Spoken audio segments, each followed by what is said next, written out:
We are live. Good afternoon. I am prompt. I may be 2 minutes late, but I'm going to be, if I say I'm going to be there, I'm going to be there. It's Saturday, December 13th. Wow. Another year has flown by. Whew. I did not have a topic, but I think thinking through today as I was sitting around, I think we're going to talk about the money, budgeting in Panama as an expat, especially for a middle of the road type of person, which is what I am. I'm not, you know, um, high end, nor am I living, really poor. So I don't know. That doesn't even sound right. That doesn't even sound right because when you're retired, you don't want to be nickel and diming and watching every penny. That's kind of sad that we get to be old and then that's how we're going to live. I am trying to get the live on the YouTube channel. This is Maggie. I have the single women. Yeah, I think I should go into single women retiring abroad and not on Maggie. Hey guys, say hello. How are you and where are you watching from? That would be lovely to know. Uh, ¿Dónde estás? ¿Dónde estás, corazón? Where are you watching from?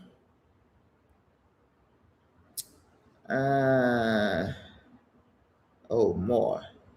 I never remember where this thing is. Seriously. So we are going to talk about budgeting. The SWRA? No. Huh.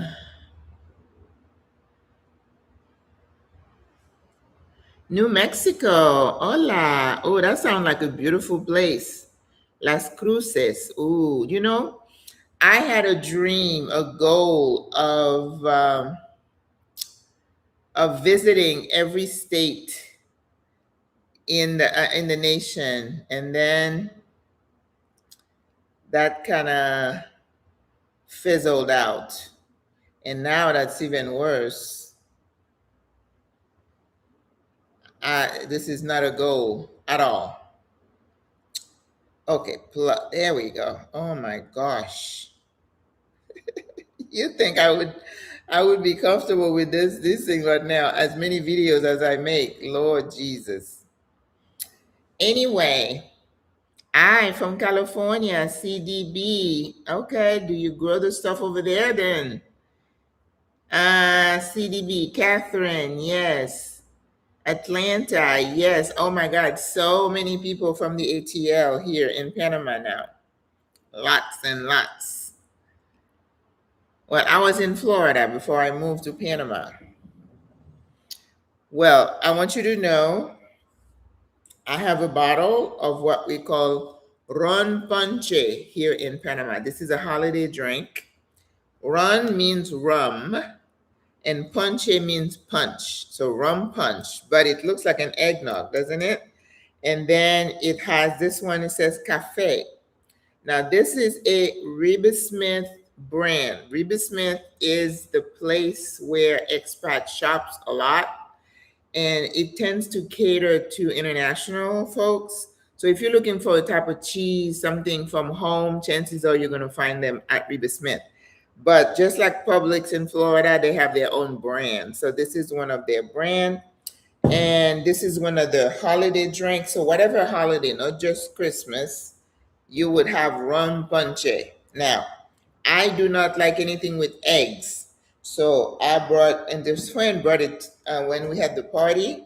So you have one of these? Okay, you're showing your age. Don't laugh. Let's see. Size, tamaño means size. Tamaño de la porción. 100 gram is one serving, I should say, serving. Grasa, 9 gram. So it's not really low fat. Agítese bien antes de abrir. Shake well before opening. Agítese. Agitar means to shake, to move. Agiter from French, right? Let us see. I want to see the ingredients. Ingredientes. Okay. Leche entera. That means whole milk. Entera. So when you go, you're asking for a latte or whatever, they say, ¿Qué tipo de leche? Leche entera or desgrasada? That means lower fat. And then they have the cocoa, coconut milk or avena, oat milk. What else do they have? O sin grasa, desgrasada. Leche entera, grado A, grade A, pasteurized, azúcar, it's got sugar. Leche entera en polvo, oh, they have powdered milk in there. Why would you want to do that? I don't know. Ron, they have rum. Crema de batir, oh, I don't know what the batir is. It's crema, some kind of cream. Yema de huevo, oh yes, it's got egg yolk. Agua sal. I told her, and she's like, I don't think it's got eggs. And this is someone who's never tested. What is it that you guys love around the holidays? Eggnog. I have never tasted eggnog because I don't like eggs in my drink. So I think I'm going to leave it alone just because it's got eggs in it. Sorry. But I will get the Riesling. Hang on.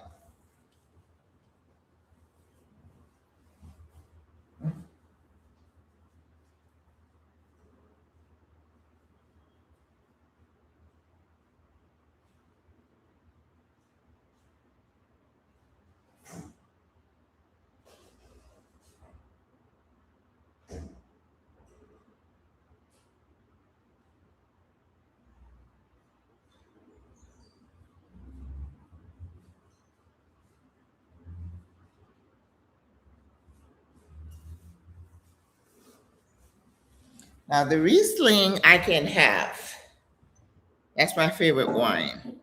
It's German, but it is a little sweet, so you don't want to drink too much of it because you're getting a dose of sugar. And I'm getting ready to have some labs drawn for an insurance plan, and I cannot have my blood sugar up. I mean, I don't eat sweet stuff. I don't eat cakes, but I had some brown sugar in my coffee this morning, and I had some couscous, carbs that turn into sugar. So I got to watch it. And I have this big bottle of sangria. Usually I make my own sangria. Is it your favorite? Yes, this is Riesling. I mean, I love a Chardonnay, Pinot Grigio. I'm a white kind of person. I don't really like red wine. And then this girl the other, she's like, "Oh, I love red wine." I'm like, okay. I mean, people used to tell you red is good for your health, and then whatever. We should not indulge in alcohol anyway. Hola, whoever's watching on Facebook, say hello. À votre santé. Cheers. It is definitely sweet.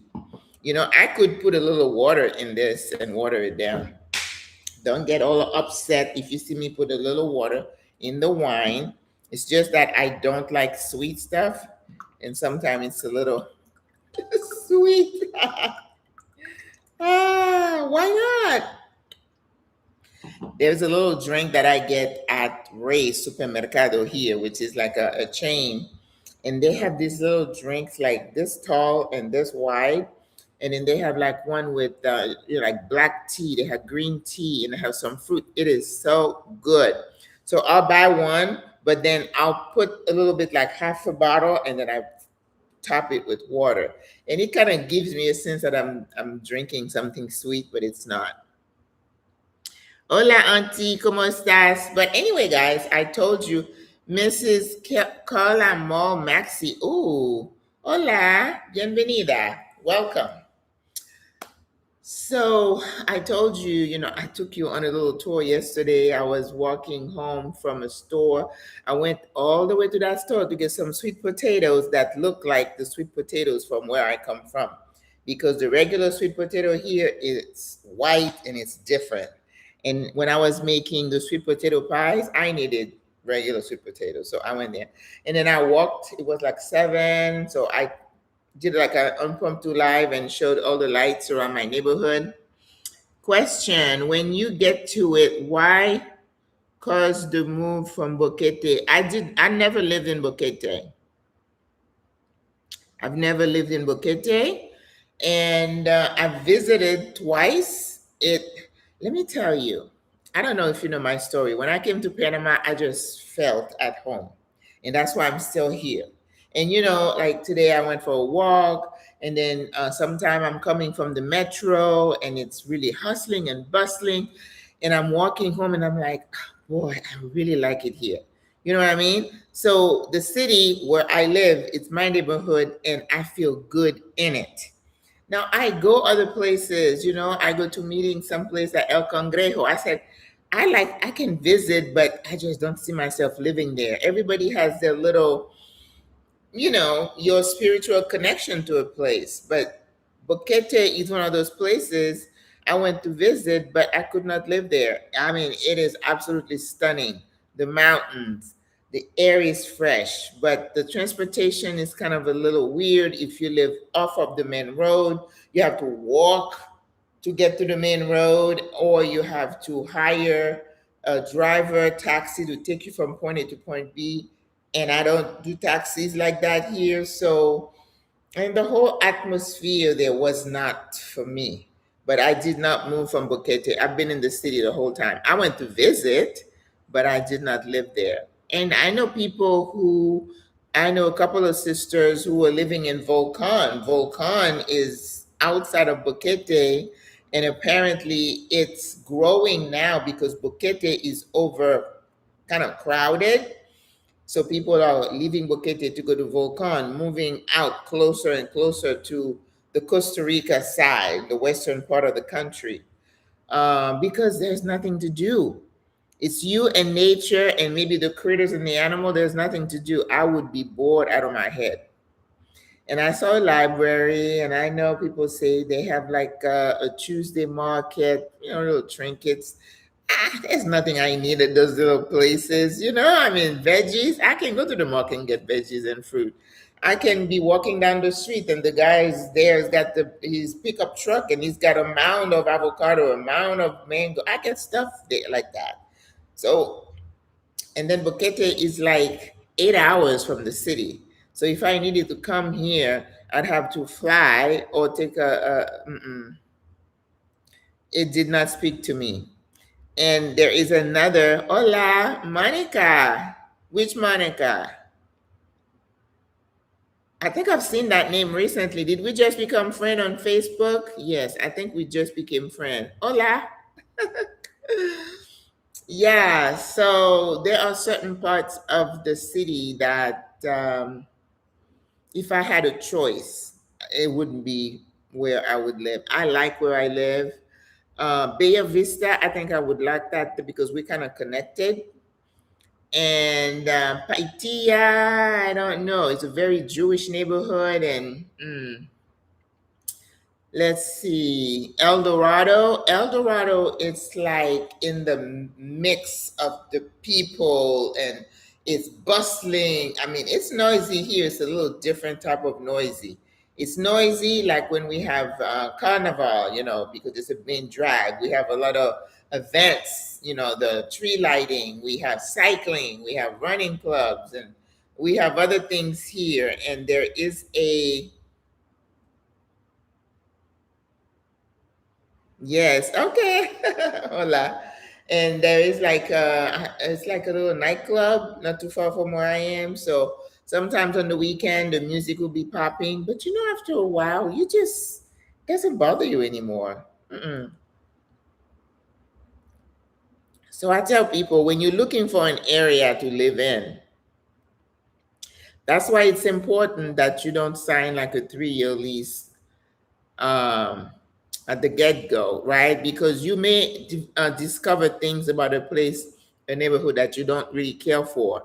So if you tied into a lease and several people have had to break their leases, and this sister said, oh, the first one, she was there for a few months and she left, and they gave her deposit back. That is not the norm. If you sign a lease for a year, you pay the first month and then a deposit. The deposit, that's what it is. So some people say, for the last month they don't pay or whatever. No, the deposit is for the owner to kind of, for their benefit, if there's something that's broken when they come and do the exit review, something you did not fix, or then they can take that out before they give you your deposit. I've only been one other place and I had my full deposit because I treat somebody's home as if it were mine. Okay. And then sometimes in the leases, and I tell you, you make sure your attorney reads it to you so you know what your responsibilities are. If you're supposed to fix, like the AC units, usually they want you to get them serviced every 6 months. So you make sure you do that. And when you do it, you send proof of that to the owners. So you're on the up and up so that when it's time, hola, what's her age? Whose age? Well, I'm 67, if anybody wants to know. So that's what the deposit is for, okay? So there are certain areas, it might be a little bit too hustly. There's a place called Tumba Muerto, and it's a main drag, J. Alfaro, and they have the Edison area where you can find apartments a little bit on the lower side, because again, you're giving one thing for another. If you're trying to find a cheaper apartment, then the area may not be like it is here. Here we're paying for the name and the amenities, like it's always clean. They are always being, we don't see trash. So if trash bothers you, you want to be in a place like that. Paitilla, Punta Pacifica, where people with money live, that means they're going to maintain it. When you see them talking about trash and stuff, it's in the poor areas. I mean, I hate to say it, but that's just the way it is everywhere, isn't it? All right. So I thought maybe we can talk about budget, unless you guys have other questions for me. And I am all yours. You just ask me whatever question you have. January, I'm going to be here 3 years, and I'm so excited. I still love Panama as much as I did when I first got here. I think I like it more now. Okay. I lead a very quiet life. You can see me on the videos, but I don't do a lot outside. Okay. I know I told you I'm an introvert. Somebody wrote in the comment, you told us you're an introvert. We're not buying it. I'm like, okay, you don't have to buy it. An introvert doesn't mean somebody who is a hermit, right? It doesn't mean I'm out all the time, but I like to keep to myself. And if I go sometimes, if I went to the bank yesterday and then I said, oh, let me check that Zootopia movie. So I sat there, got a popcorn and enjoyed myself. Or I'll stop after banking, just grab a latte and sit there and watch the world go by. I love, love, love to do that. But that's still my time, right? I'm still an introvert. I love to cook. I work on the computer a lot, so I have to really make myself get up. This morning I walked for like an hour and a half, and then I had my Spanish class, and then I had to get their homework done, and then I was working on something else, and then it's time to come talk to you. I had swept the floor before I got here. When I'm finished, I'm going to, what I'm saying? I stay in and I do a lot of things on my own. But having been here over 3 years, somebody asked me, is there anything that you wish you could have done differently? There is nothing really I wish I could have done differently. Someone said, I wish I had retired earlier. Well, I retired at 62. I could not have retired earlier unless I was independently wealthy and I had some other income until I could get to Social Security, which is not the case. I sold my business. I had a nice little chunk of money, and then I invested into a restaurant and lost it. So I'm not independently wealthy. So you can retire at any point as long as you can support yourself. And that's why the pensionado visa is not age dependent. As long as you can show that you have a minimum of $1,000 coming to you on a regular basis from a sustainable source like Social Security or a pension or some kind of veteran benefit. And I think someone said something about annuities, because you can get some regular disbursement from those. You're good. So you don't have to be old to get this pensionado visa. Okay. Um, so there's nothing I'm thinking back that I could have done differently. I downsized. I did not rush to get here. I did all the right things. I made 3 trips, and on the fourth one, I stayed. I explored. I hopped on buses and went throughout the whole country and look at all the different spots: David, Boquete, Bocas del Toro, Chitre, Penanome, um, Las Tablas. We went to, what was that beach area? Coronado. I checked out Coronado. It was like, not for me. I love the beach. I love to look at the beach. I'm not a beach person, like I need to be on the beach every day. I have water views. I can look at the water and I love my view, but I don't need to be in the water every day. All right. I walk and I look at it. Right. I'm that kind of a beach person. That's why when I go to the beach, after a couple of hours, I'm ready to go back. It's like, okay, what else is there to do? Yes. Hola. So there is really nothing I could have done differently. I did my homework, I did my research, I looked at the neighborhoods. I knew I was going to be in the city because I'm not a country girl. I love nature. I like, I can go hiking and then come back. I like conveniences. I like to be able to go down and then walk a couple of blocks and catch a bus. I love to just be able to call an Uber if I need to.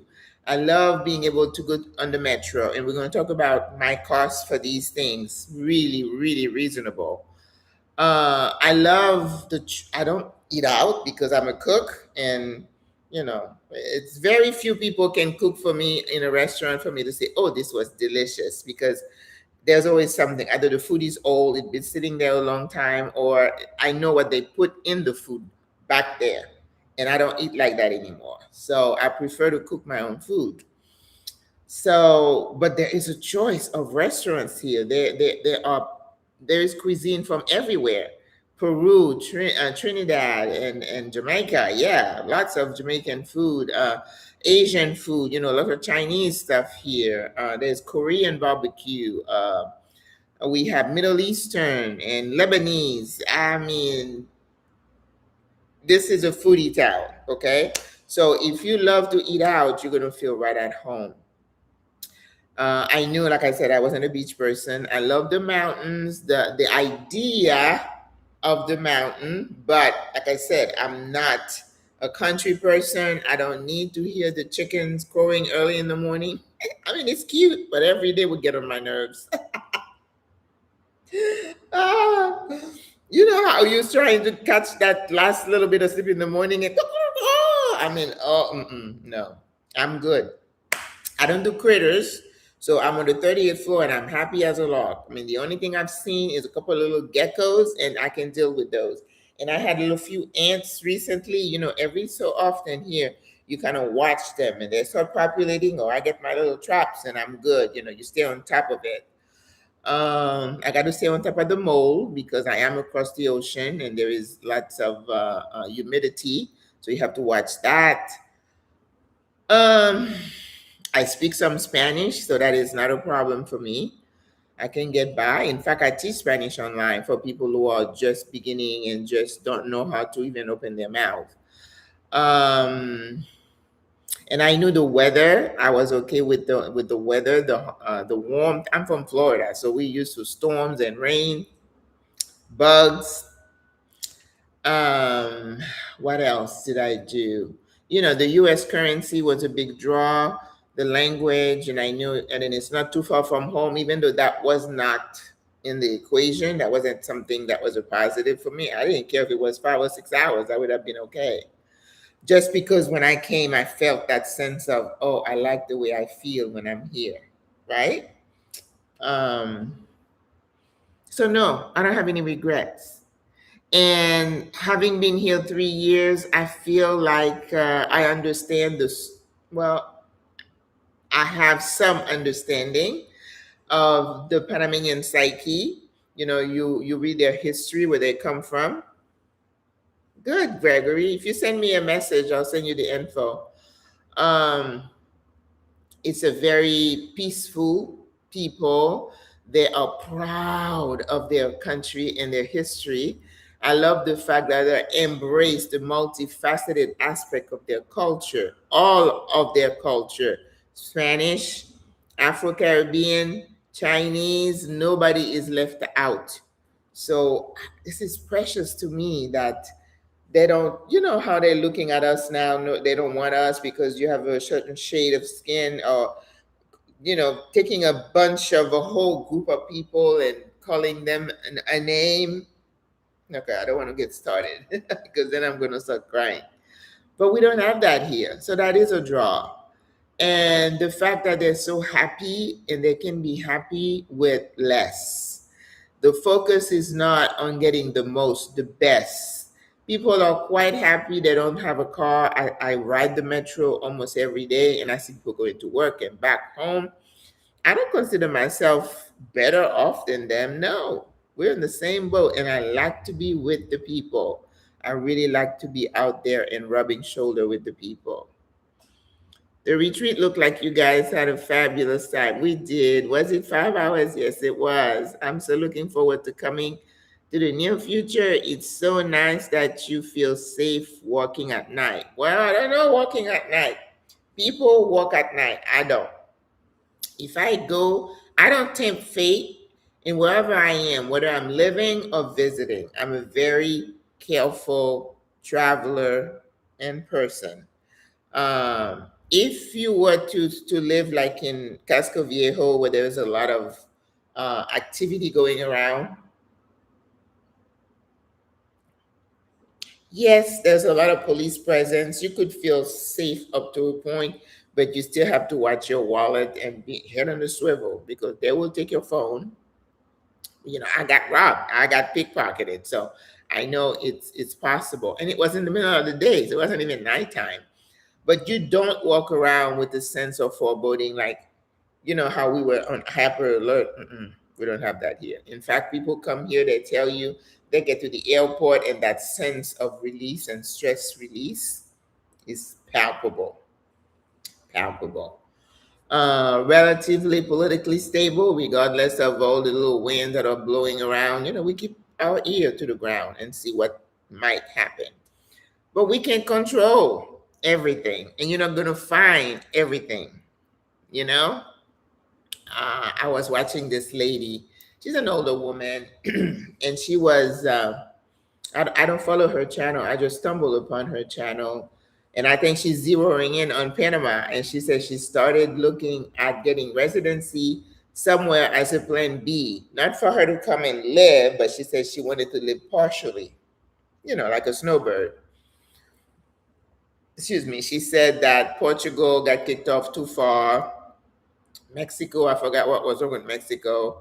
A lot of the countries, she did not want a country that required her to live there for any length of time to keep her residency. That is something people like about Panama, that you can come, get your paperwork, start your process, you get your temporary visa. And within 6 months, you get your permanent. You go to other places in Latin America, it's the minimum of a year. And a lot of them require that you live in country for 6 months out of each year. Panama does not have that requirement. Once you get your permanent residency, you never have to renew it. Isn't that amazing? You never, oh, thank you so much. You never have, we got a super chat. Is that what it is? I'm not used to those. Gracias. You don't have to stay in the country for any length of time. You just have to come every 2 years and have a stamp on your passport. You stay about a week or two, and then you go about your business. I was looking at Peru. I thought I would check out Chile again, but Chile has more requirements that I'm comfortable with. So, and then she's like, "Oh, I like the fact that I can come and get an apartment for $800," and I'm like, "Yeah, you can, but I can guarantee you it's not going to be like mine. It's not going to be looking at the water." And some people will say, "Oh, I don't need an ocean front." That is true. But what else do you need to consider? And we talked about that, right? When you rent, you want as an older woman. Now, listen, if you're ripping and running, like we have a lot of young people here, and that is not a concern for them. I'm talking about you who, you are an older woman, seasoned lady. When you're looking for your place, you have to pay attention. Where is it? How close are the buses, the metro station? How walkable is it? Can you find your food store easy, your pharmacy, right? Your doctor? Where's the nearest hospital? People go to the beach areas. And then I'm like, well, the closest clinic is about 30 minutes. If you're having an emergency, you're going to have to call the driver that you were recommended, who was recommended to you, right? I've crossed Panama off my list, but still love your honest content. Well, you know what? This is what doing your research does for you, sis. Once you know what you want, you look at your situation. Panama may not be, and it's totally okay. Nothing negative. You know what I mean? So I appreciate that. Thank you. So you got to look at all those issues. And I tell people after 3 years, every time I look at other countries, there's Ecuador, there's a group of expats there. Mexico is really popular with a lot of younger folks. Now people are going to Uruguay. And the other day I was watching this lady. She's talking about, was it Guatemala or Honduras or Nicaragua, one of those countries. And then she's like, "Oh, it is such a nice place." And then she said, "Well, the roads can be dangerous. You can get killed on the road, but it's really lovely." And I thought it was so funny, right? So, but here, you got to use a crosswalk too. People get hit too, not in the city so much, but out of the city. So after 3 years, as I said, I feel like I understand the Panamanian psyche, and I like that. I like the fact that I feel that we can learn from them to enjoy life and not be so hung up on making more money. They do have issues with what they call corruption, with people getting jobs, like it's, who family, and that nepotism stuff is hot. They have that, and that is the plight of a lot of developing countries. People talk about inequities. Don't we have inequities where we come from? Are you a black woman? Are you getting health care? There's no inequity there. Okay. So inequities are everywhere. Okay. But at least you have a government who tends to kind of listen with the people. When they start protesting, or they call the TV station because they haven't had water or something, somebody goes there and talks to them and says something, right? Do you have that where you are? I don't know. I'm just saying. So before we point the finger, let's go look backwards where we come from. And that's why I tell people, when you come here, you're complaining, what did you leave? And why are you here complaining about the people? They didn't ask you to come. And now there's so many of us coming that I'm just being very, I'm listening. Yesterday, was it yesterday or Friday? I went to the fish market. But I think it may have been because the guys saw me recording. I was taking some shots for you guys. And he was filleting a tuna, the big tuna, and I wanted to get some. And then when he finished the last, whatever, big steak, the spine and the head usually gets connected. And I said, Senor, are you selling this? Because I like to get that and make soup. He looked and he did not even respond. And I said to him in Spanish. So I'm like, ooh, that's so rude. But I mean, I don't need very many. But then again, I had to check myself. I'm like, maybe it's because I was recording. Because I don't know if you remember what I told you about what happened to me in Ghana, Africa. I went to this huge market and I was like, oh my God. I mean, the scent, the smell, the hustle, the energy. And I was doing this with my phone. And this lady over here was having a fit. And her body language was saying, why is she filming? Why is she filming? And I was like, oh my God, she really got mad. So I put my phone down and I moved away. And that kind of affected me, a certain way, but for a short amount of time. And then I went to Cologne when we had the, not carnival, but for the independence. And I was sharing a space with a group of people, but they had claimed their spot. And I was just standing there. And then this lady's like, she started talking. So I'm like, you want me to leave? So I left. But I can't let these isolated incidents make me feel some kind of way. You know what I mean? We don't have to take everything so personally.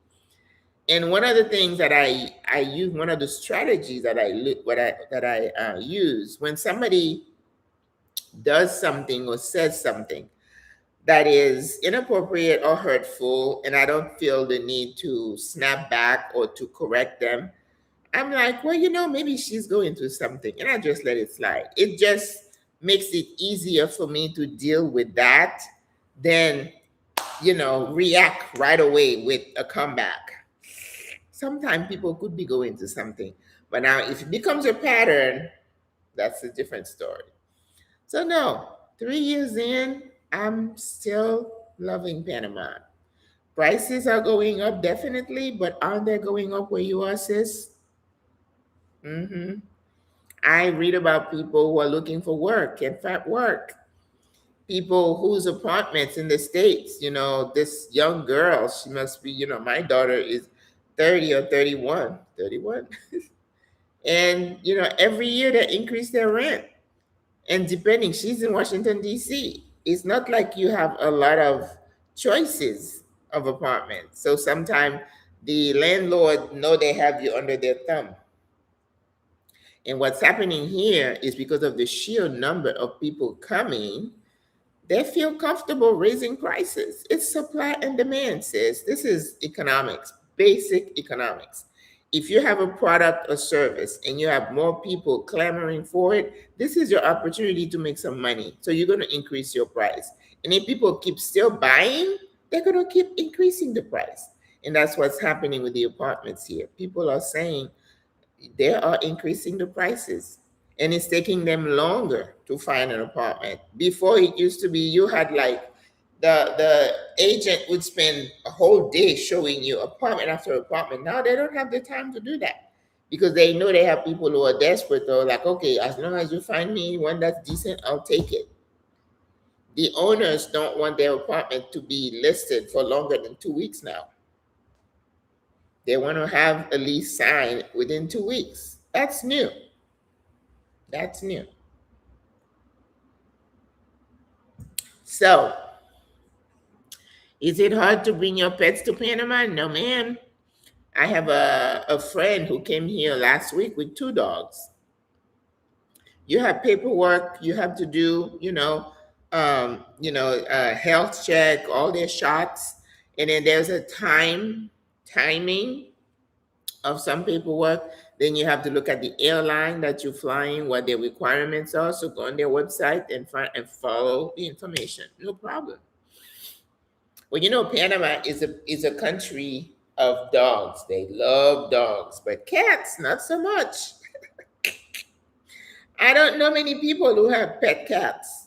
The cats are like homeless, and people go around and set up little eating stations for them. I took a picture of one. They're just loose, but the dogs, they love dogs. But yeah, you can bring your cats. People bring birds and all kinds of animals. All right, before I go into the budget, this is your time to ask me any questions. Yeah, we had our first retreat and it was lovely. We chose a villa outside of a very famous beach called Playa Banal. It was like a few more minutes, hours away. And on the way, we stopped at different little locale and took a look. So it was a long, but then again, with older women, it was a bit long. So, we learned some lessons. But we had a yoga class, we had individual massages, and we were only there for 2 nights. And then one sister went shopping and we had breakfast spread. She cooked and we had a personal cook that came with the villa. So he made, let's see what we had. We had eggs, omelet, we had oatmeal, pancakes, lots of yogurt, we had honey, um, we had hot chocolate, Panamanian hot chocolate. This sister showed us how to make Panamanian hot chocolate, fruits and tomatoes and and the juices, and we were spoiled. Grilled chicken, pasta, yes. So full kitchen, 7-bedroom villa, and then then the sleeping situation was a bit challenging. But anyway, I learned. But it was a nice time of bonding and to watch the sisters really talk to each other, and you discover some stuff about people too. So that was the purpose of it, and I think we've accomplished that for just the first year. Because SWRA is only about a year and a half old, so we knew we're babies. Christmas display the other day, it was dark and you were filming. You seem safe. Oh, that part. Oh, yes, yes, yes, yes. And again, it depends. And I have to tell you, I watch the news almost every night. And I think we're seeing a little bit of a lull in some of the crimes that had been reported before. Because listen, Panama is not utopia. So if somebody tells you there's no crime in Panama, I don't know why would they say that, because there's crime everywhere, right? Traffic accidents, the driving is crazy, and some people don't seem to follow the rules very well. Specifically, the cab drivers. That's why I don't drive with them, because they drive crazy. But you kind of have to drive crazy if you're driving in this crazy city. Like it's like driving in Atlanta and in New York City. I remember I used to drive New York City. You have got to go with the rest of the people. You don't stop and try to be a go by the book. Come on, get on with it, get on. Oh my God. And several sisters drive here. I chose not to drive, but I'll tell you, when I go shopping, like when I was having the Friendsgiving and I had to make like 2, 3 trips a day to carry different things, yeah, you miss not having a car. But then I took myself right out of it. Insurance, crazy drivers, maintenance. No, I'm good. Hola, Greta. All right, so let's talk about the budget. Most countries have their problems, but for me at this point, any place, I hear you, sis. I hear you. This is real. This is a reality. But I still caution people to do your homework, okay? Don't jump out of the fire into a frying pan. Make sure you know why you're choosing a certain place and how you can make it work, okay? So one of the things, in some of my videos, what's David really like? Safe, affordable, yes, all of the above. All of the above. Someone said driving is a little crazy too, but hey, you get into a car, but rent, very affordable. Major hospitals there. So David is not a bad place to be if you're an older woman. And I know they do have some expat groups. So what you want to do is reach out to those expat groups and start reading their comments and ask questions. Okay? Hola. So one of the things that you want to make sure you understand is the cost of living. Their apartment with AC, all apartments have ACs. Now, some have central air like you used to. But what you don't have in this older building is like a thermostat that you can set at, let's say, 76 or 72. You have to turn it on, and when it's cool, you turn it off. So I wish I had that option, but I didn't. And then the bedrooms, some apartments have these, what do they call them? They have a name for them, but they're in the wall. And then you have a remote, and you turn it on, and you can control how high, how low, because all temperatures are in centigrade here. You know, we in America are the only ones using Fahrenheit, and they're not using the metric system. I don't know why. But yeah, in the room. So for me, when I first got here, I had central for the living room, like from my kitchen all the way here. Uh,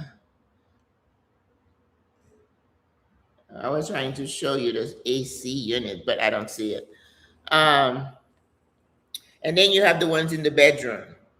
So my electric bill used to be 100, 150. If you're not paying attention, and that is true of any city. I know where I come from in Florida, the cost of per kilowatt hours was changing because you're buying it from another community. So here in the city, we don't have a lot of power outages, even though sometimes if they're doing some work as they do at home, with the wires, we don't have all underground cable. You know, what do they call those again? Um, there's a name for it. But the newer communities like Costa del Este, you don't see wires hanging underground. Everything is underground, right? But here in the city, you could see them. And I'm always like, oh my God, that gives me pause. It's like a fire hazard. Okay. And so once my central AC,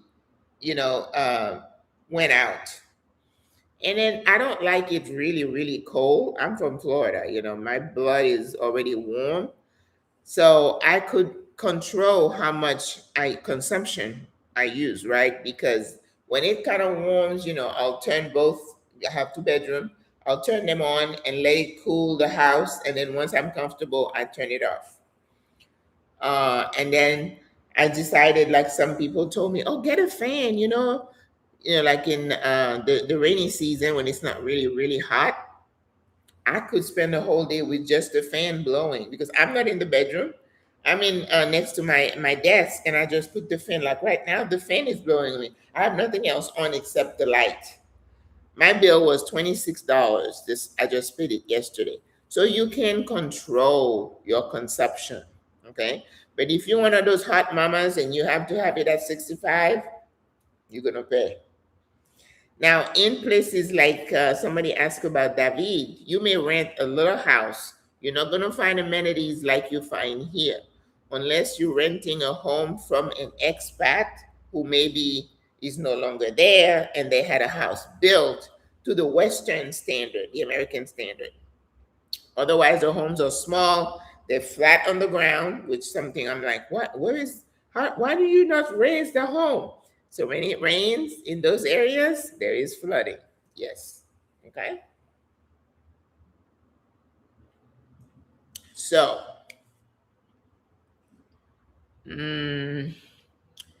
so David, I told you, stores, doctors, hospital. They have some buses. Most people use taxis for transportation, unless you have your car. You can have a car. Are there apartment with ACs? All apartment with ACs. Some may even have fans. I don't have any fans. ¿Cómo está? Muy bien, gracias, M. Thomas. Water pressure? I don't have a problem with water pressure.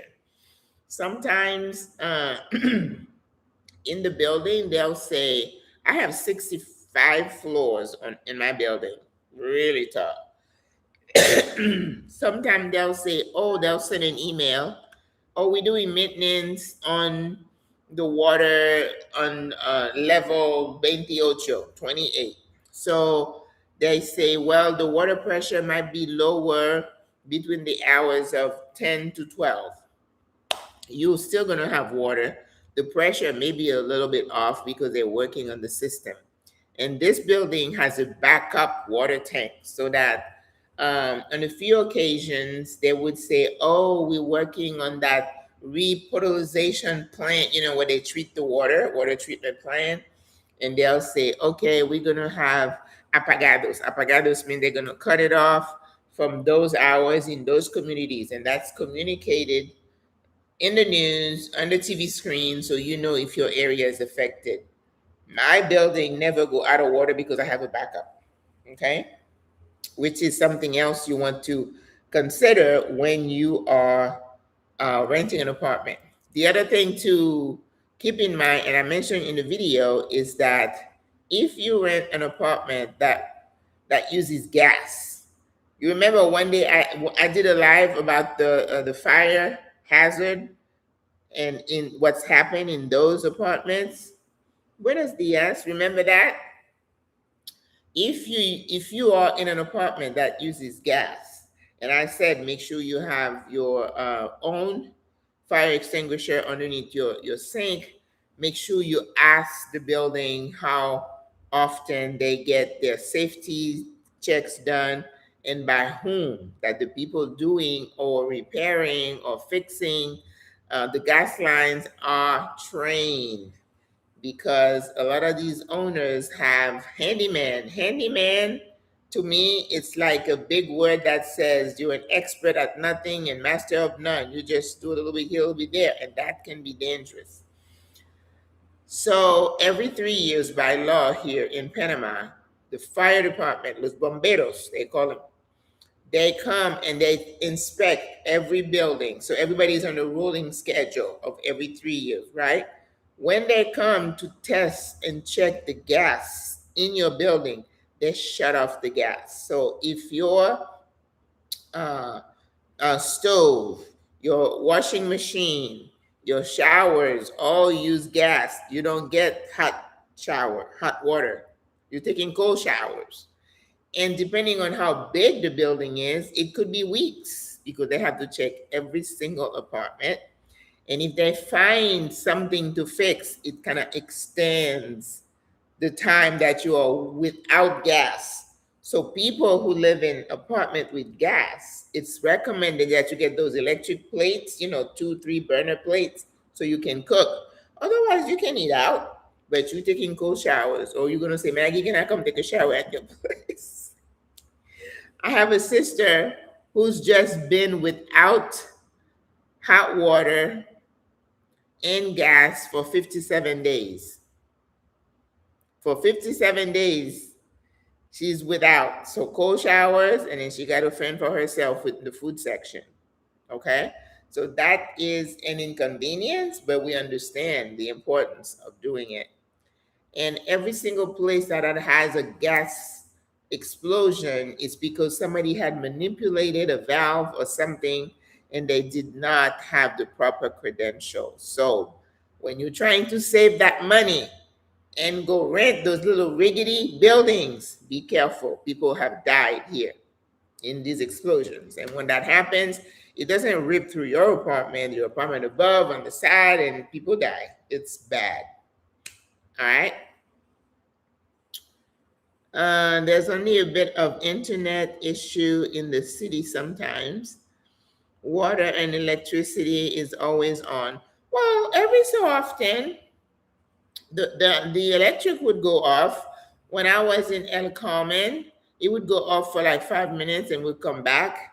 If you have a generator like we do here in my building, within seconds, it's back, right? Internet is a different issue. I have had more issues with internet, but it's got nothing to do with the building. It's a provider. There's a provider called Tigo. It's been horrible, horrible. Now, what I am told is that now there's supply and demand. They have so many people coming in that they have to start. So the system is going to start getting a little bit overloaded. But I read also that when it's really, really hot, the towers get affected, and it can affect the availability of the Wi-Fi. We call it Wi-Fi here. So I was without internet for a couple of days not too long ago. Think about inconvenient, but I got out and went to the mall, went walking. What are you gonna do? You cannot let that get you. Because what did we do before all this? What did we do? What about people who don't have access? Don't they still live a beautiful life? Yes, you can. All right.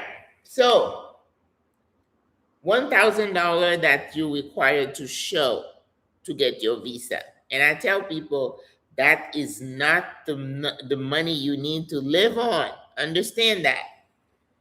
I don't know if you can live here on $1,000 a month. That would be really, really tight. And you'd have to be in a place like David or one of those little places inside.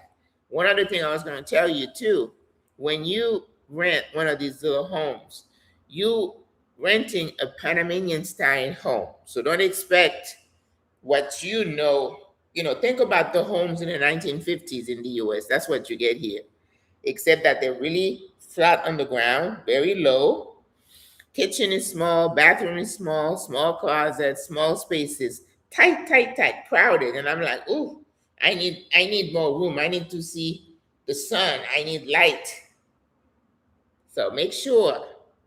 And I think your biggest expense in terms of cost of living is going to be your home where you rent. In the apartment I was in last week, they had a cylinder of gas under the kitchen counter that works the stove, warms water for for the showers, and gives gas to the dryer. It was a very scary thing. Yes, listen. At the villa where we were with the sisters, the girls were able, there were three buttons on the side of the stove, tack, tack, tack, tack, tack, tack, tack, and then you have to turn it on. I'm like, because I never used gas when I was in the States. Everybody's like, oh, I'm a cook. They're like, oh, gas is best. I'm like, go ahead. I'm not comfortable with it. And when I was in another area here, I had a stove. It was a new stove, a little teeny little thing. And she's like, oh, here's the lighter. You push this, or you get a piece of paper, you light it, and then you put. I don't play with that. So I was like, oh my God. So we were calling the cook saying, how do you turn this on? It's like, a la derecha, the third one. I'm like, ooh. So I'm like, leave it alone, guys, because if we let the gas escape and then we blow something, I don't want anybody to get hurt. I do not like that. And this building here, the owner told me that they decided, because it's like a condo association, because every unit is owned by somebody different, or one person can own multiple units. And then they had a fire in an area called El Congrejo, and an old woman died. So once that happened, they had a meeting and they said, let's convert all our units to all electric. So I have all electric, and I'm very happy with that. And if I were to go to another building, that's what I would want. And I told the sisters, and I'm like, if you're thinking of moving, consider, as an older woman, a building that is all electric. I don't like gas for that reason. So many. We've already had 3 this year in the city. And people died. People died. Can an expat get in senior home or assisted living? Yeah, they have assisted living. Someone told me that I visited one. A bit on the higher end. The prices were comparable, between $2,500 up to $5,000 a month. But they have several other Panamanian style home, right, where they can take care of your loved one. But if you are an American, you don't speak Spanish, you're in that place with all the Panamanians and everybody speaks Spanish, I don't know how you're gonna feel, sis. There is a building in Costa del Este that they're growing, they're building, and I think 2 floors are gonna be dedicated to assisted living. But I said Costa del Este, which means it's going to cost. So if you're looking for assisted living, you cannot be on fixed income.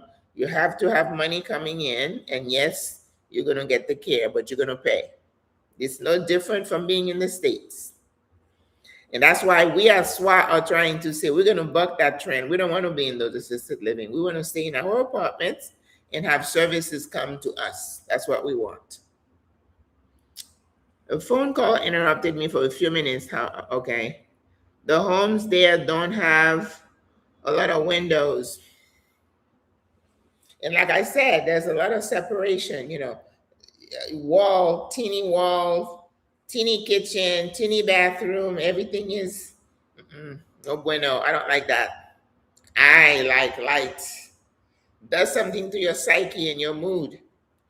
So your budget, and this is something you need to look at before you even come.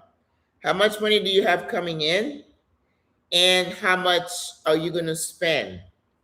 Are you in a position to live a simple life without all the bells and whistles? Or do you still feel like you got to maintain a certain standard of living because you're going to be moving in with these, rubbing shoulders with those people who have more money than you?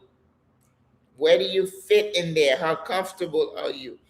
I heard Warren Buffett say the other day, he had a video that he did about he's giving advice to seniors, retirees. Well, if Warren Buffett is talking about money, I'm going to pay a little bit of attention, right? Because this man is 94, he said, is rolling in it. He's been a master at making money.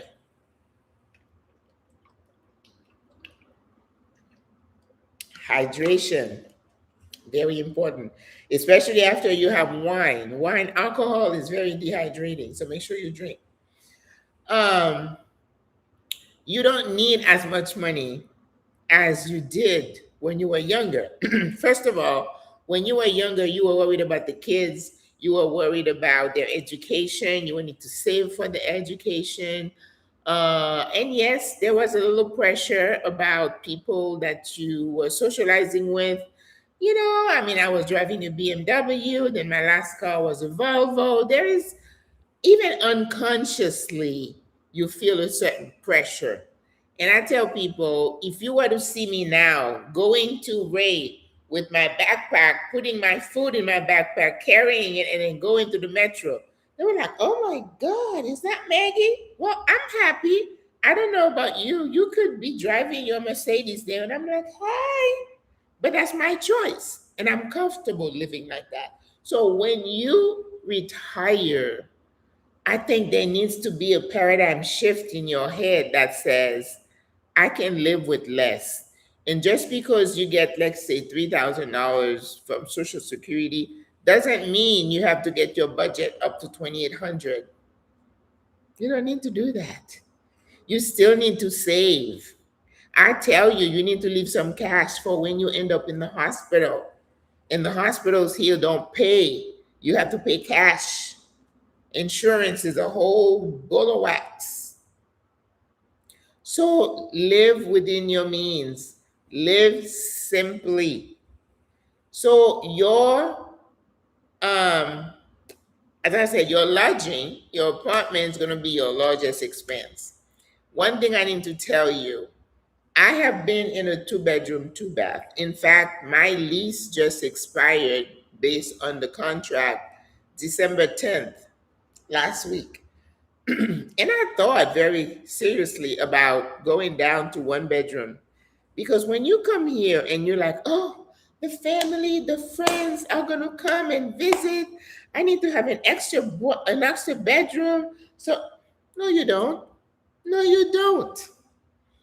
I'm paying for extra space. I went home in February.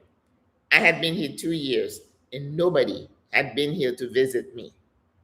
So I told them, I said, listen, my lease expires in December and there's a high likelihood that I'm going to move out, go down to a 1 bedroom. So if you want to visit, this is the time. And then I had 3 sets of visitors, boom, boom, boom. And then now they're gone. I'm still paying for the 2 bedroom. Now, I look around and I said, first of all, I love my view. I like when I get up in the morning and I look at the water. I like that. But I could live without it. I am not attached to anything like that. But the reason I decided to not move is because of the price increases.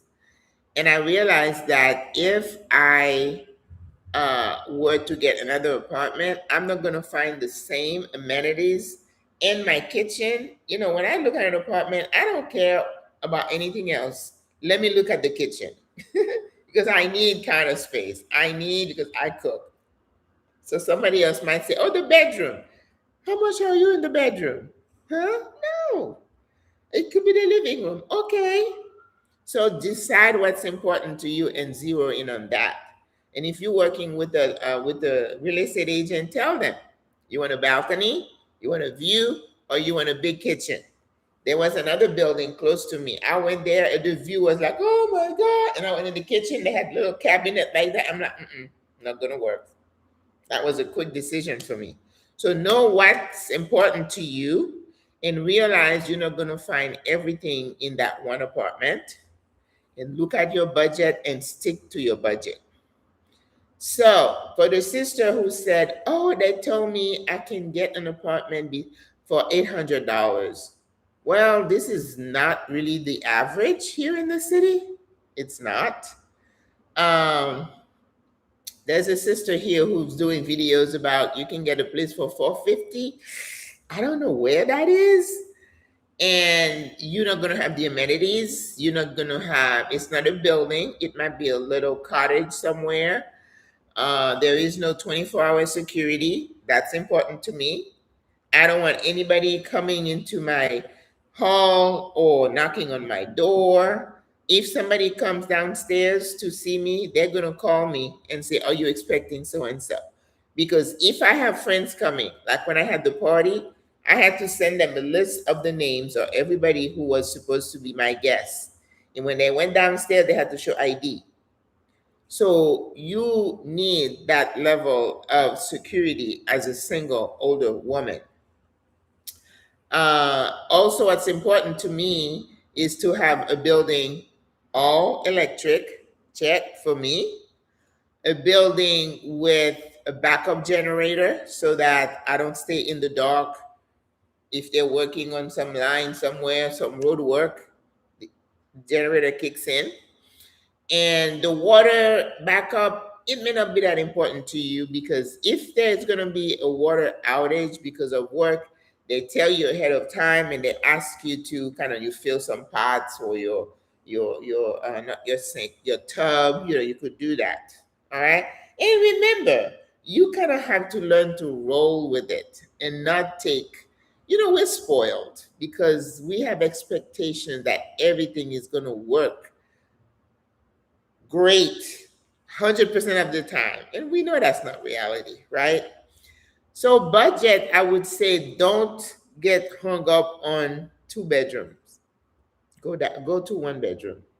And only sign a 1 year lease. Don't do 3 year leases because chances are where you started is not going to be your favorite neighborhood. Most of us have moved 2 or 3 times. And know that if you break a lease, there is a high likelihood you're not going to get your deposit.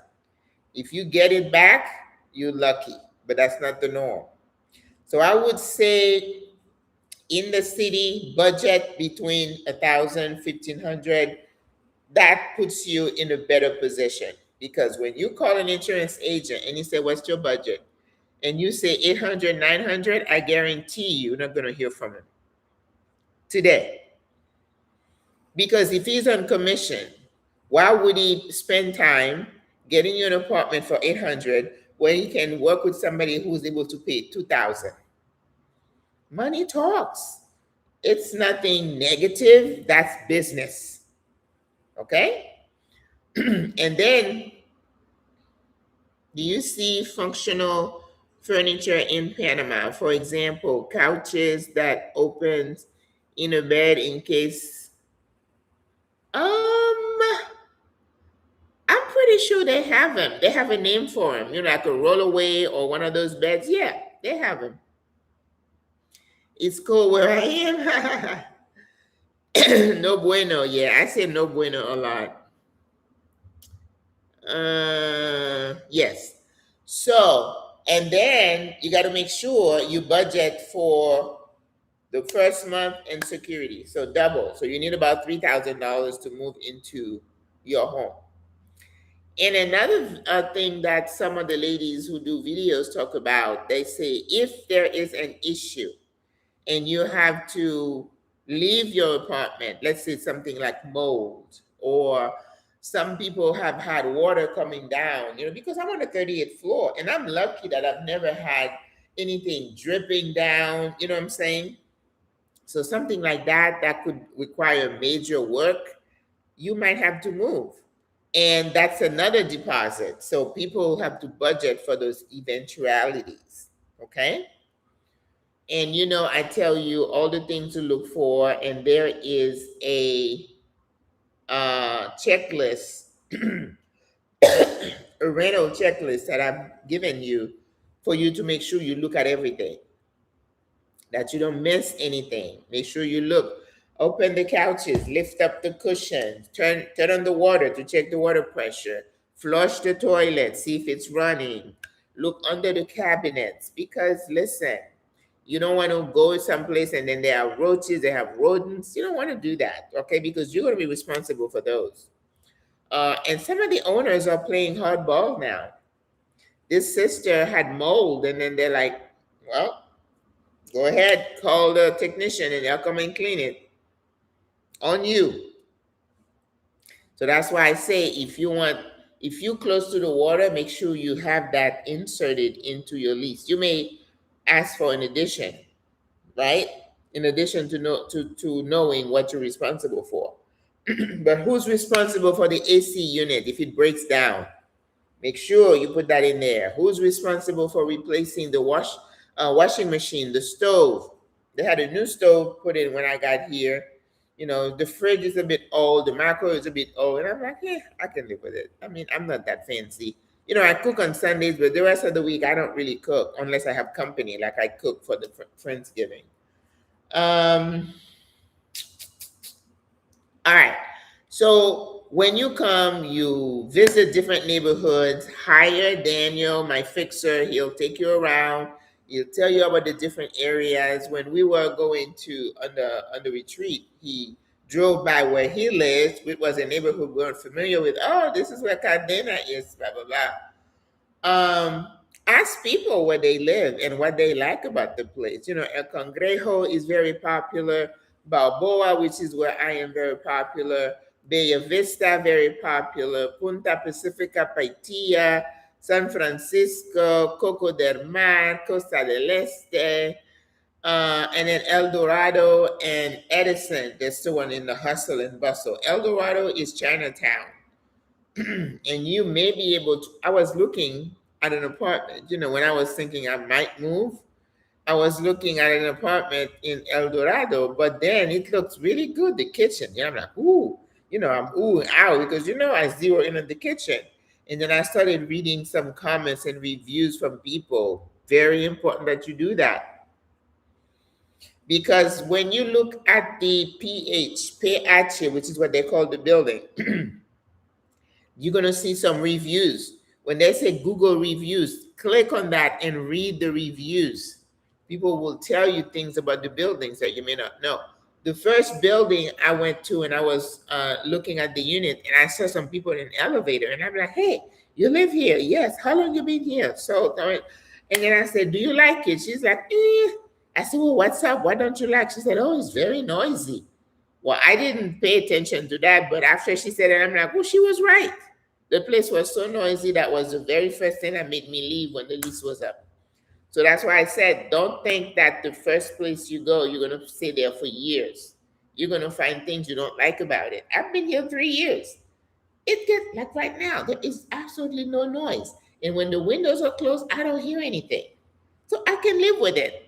If we have carnival and the music is popping till 5 o'clock, I can either sit there and enjoy it or get those earplugs, or I can go somewhere. Live with it. Be flexible and stop complaining and whining. All All right, so you got the apartment. Most of them come here furnished, okay? You're gonna have a couch, usually a coffee table, a bed, maybe a couple of nightstands, and that might be it. And sometimes you may have some patio furniture. If you have a patio, maybe not, okay? That's really basic. And some people, this sister said, I did not want it furnished. I'm like, okay. So that means you want to go spend money and buy furniture. I didn't want to do that because my feeling is, why would I spend money buying furniture for your apartment? And I'm always thinking, this is really not my place. I don't feel like I can put my flair, my touch on it because it's not your place. I finally, before the party, hung some pictures. I hadn't had any pictures for the 2.5 years I was here. And I was okay. Some people brought heirlooms from a grandmother's piece. I did buy a dining room table that is round. They had one here, and I had to say, you got to take that one out. And they did, and I bought one. But you're going to buy some stuff, but not thinking that if I come to a new country and then I'm going to have a bare apartment and then deck it up, that's a lot of money. And if anything happens and I don't stay, and then if I go somewhere else with the furniture fit, and then the furniture you're going to find in those places will be okay, you know, it may not be up to your standard. Like right now, I would love, because I'm all into these long sofa, with the L shape and then with the settee, and then what do we call those? A chaise, on one end. I love that. And I like the one that are really plush where I can just plop in there on a Sunday and just, my couch is not like that. So, but I don't feel comfortable spending money getting one. What if the shape doesn't fit whereas I'm going? So you see, as I get older, I feel that we need to be a little bit less concerned with having everything the way we want it. I'm still comfortable here, don't get me wrong, okay? I can get a comforter if I want a little bit more plush on the sofa if I'm watching something. I don't watch TV. So I watch the news every day and I sit here and I have some of these things at the back of my back, like right here, and then that's it. And I can put my feet on the table. Yes, I would love a different coffee table and I would love a different console, because the TV's on the wall, but I can work with it. It's not that urgent. So you check the apartment, you see everything is working and it's a go, you sign the lease, have your attorney review the lease to make sure, have them translated in English for you. You should have both copies. And then have it notarized. That is something that the owner should do. Here, they're big on having every piece of paper notarized. It's big business, okay? So once you have your lease, you have your start date, and then you have to worry about getting your cable hooked up. Hopefully you already had a cell phone number that you got from Tigo or T-Mobile. And then the other thing too is your electric. Make sure, this is my recommendation, not everybody agrees, that they transfer it to your name, because people have gotten in trouble with having the owners keep the electric and then, I'll just tell you what it is and you pay me. Well, some are real good at doing that. Two sisters were in the dark for a while because the owner forgot to pay the bill.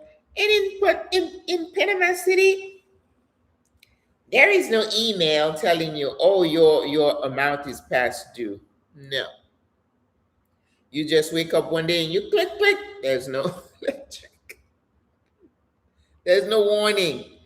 I think it says on the bill, they give you a date that you need to pay, and it's very generous. They give you a long time. And it's like the system just automatically shuts off if you don't pay. So either the owner or the property manager or your fixer will go with you to Netergy, which is the company that supplies the electric, and then they're going to bring the current bill with the owner or maybe the previous tenant's name on it. You say you want to make a transfer, una transferencia, and make sure that that account from the previous person is zero, because that's another issue. If you pick up an account, you're responsible for it. That's why you want to have it under your name and that the previous owner had paid everything. All right? You know, there was a sister saying, I got to be for 550. What's up with that? I'm sure there is that somebody didn't pay a bill or two. All right? So you have them change it over to your name, because when you do with your little jubilado cedula, you get 25% off your electric bill as a jubilada, retiree. There is a, what do we call that? There's an office, it's a government office, ACODECO, that is responsible for making sure businesses comply with these descuentos, we call them, the discounts. Discount that you get when you fly, 25% off your flight, 25% off your electric bill, 25% off your entrees at restaurant, some percentages off at hotels at different time of the weeks. To the doctor, the dentist, the eye doctor, if you buy a house, if you bring a car, I mean, there's a whole list, and I have that list. I think what I'm going to do, I'm going to bring all these forms on the main page of my document on the YouTube channel, so that you guys can have access to all of those, starting from the self-evaluation, the Move Abroad toolkit, and all of those things, so you can have them there. These are the kind of things I give to you for free, okay? So that's why I'm asking you to hit the like button and subscribe to the channel if you have not done so. Why would you be watching me and not subscribe? That's not nice. No bueno. All right, so you got your electric onto your name, and every bill in Panama City come online. We don't get checkbooks, we don't write checks. Everything is electric. And the reason you need a local 507 number is that whenever somebody wants to communicate with you from any of those companies, they don't want your US number.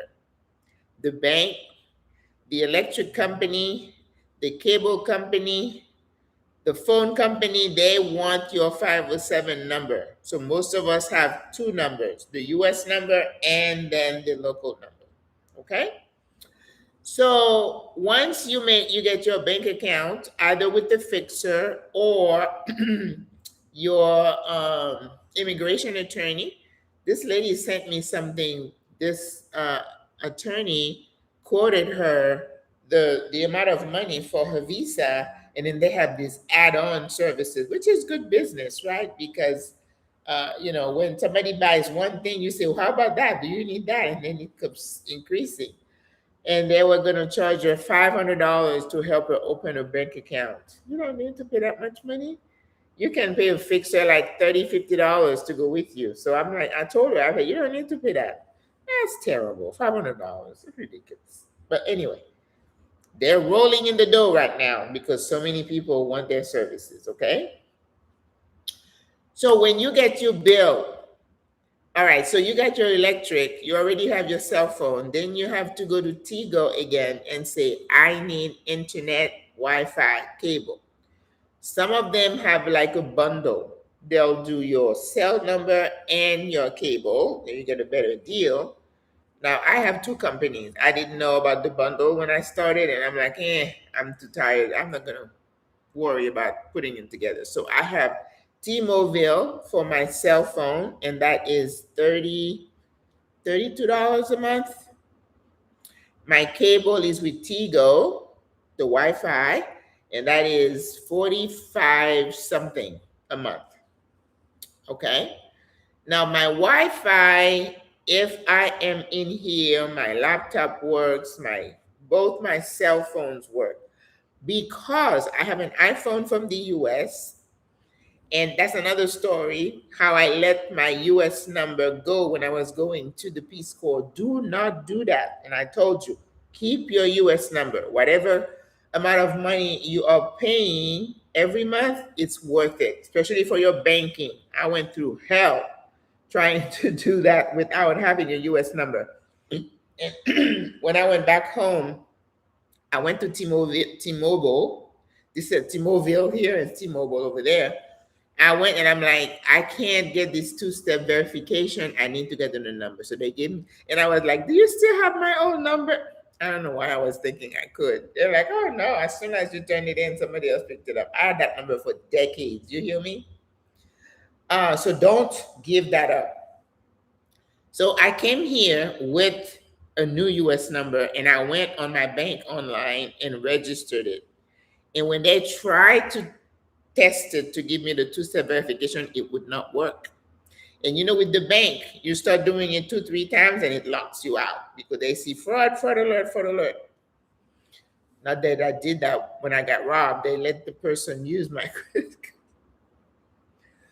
So I keep calling. My God, that was terrible. You know how when you call these 800 numbers, you get the bots and it's like, finally you get somebody from Bangladesh or something and you got to really pay attention to understand what they're saying. I was calling every day, being online for like 45 minutes until I get somebody. And then finally, I think on day 8, this person said, well, ma'am, if you keep, the more you keep trying to, log on, the more they're going to see you as a fraud risk. Just leave it alone for a week and try again. And then when I called T-Mobile, and they said, oh, we don't have towers in Panama. That's why your bank is not able to send you those codes. So that didn't work. So anyway, that's a little side. No bueno, Greta, you got it. So you go to Tigo, and you say, I need internet. They get all your information. They want to know what package you want. If you're one of those who needs all these channels and stuff, like I told you, I don't watch TV like that. So I'm like, give me the basics because I just need to watch the news. That's it. So I pay $45. I'm sure more other packages cost more. And then they'll say, okay, we're going to come. They give you an appointment. The reason you need that phone is that when they're on the way, they're going to call you. Oh, boy. So get your Google Translate ready if you don't speak Spanish. And, to hear what they're saying so you could see. They'll say, oh, we're on the way, or we're going to be there in 30 minutes. And sometimes, most of the time, they don't come on the day that they told you. But, hey, this is the mañana. You need to embrace the mañana, okay? Mañana. When they say, oh, mañana. Someone said, I think I said that. When they say mañana, it doesn't really mean mañana. It just means not today.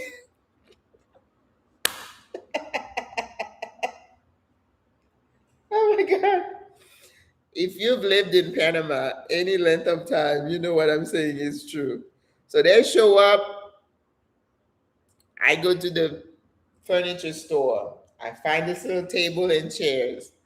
And I said, yes. And I said to the guy, and I knew because the first time I went in there, I had the same sit and wait. I said, I'm going to be back in an hour. Can you please have those packages by the door so I can call the Uber XL so we can take this thing home because I don't drive. Oh, sí, señora, sí, señora. I'm like, So I got there and I'm like, okay, I don't see them work. They had to go find the stuff. And I ended up waiting another hour. Listen, do not be in a rush when you do any kind of business. When you go to the phone company, you go Tigo, there's so many people in there. You're going to sit, they give you a ticket before they call you anyway. Just chill, okay? Take your chill pill and relax. And when you go open that bank account, hours. It could be 2 days in a row you have to go.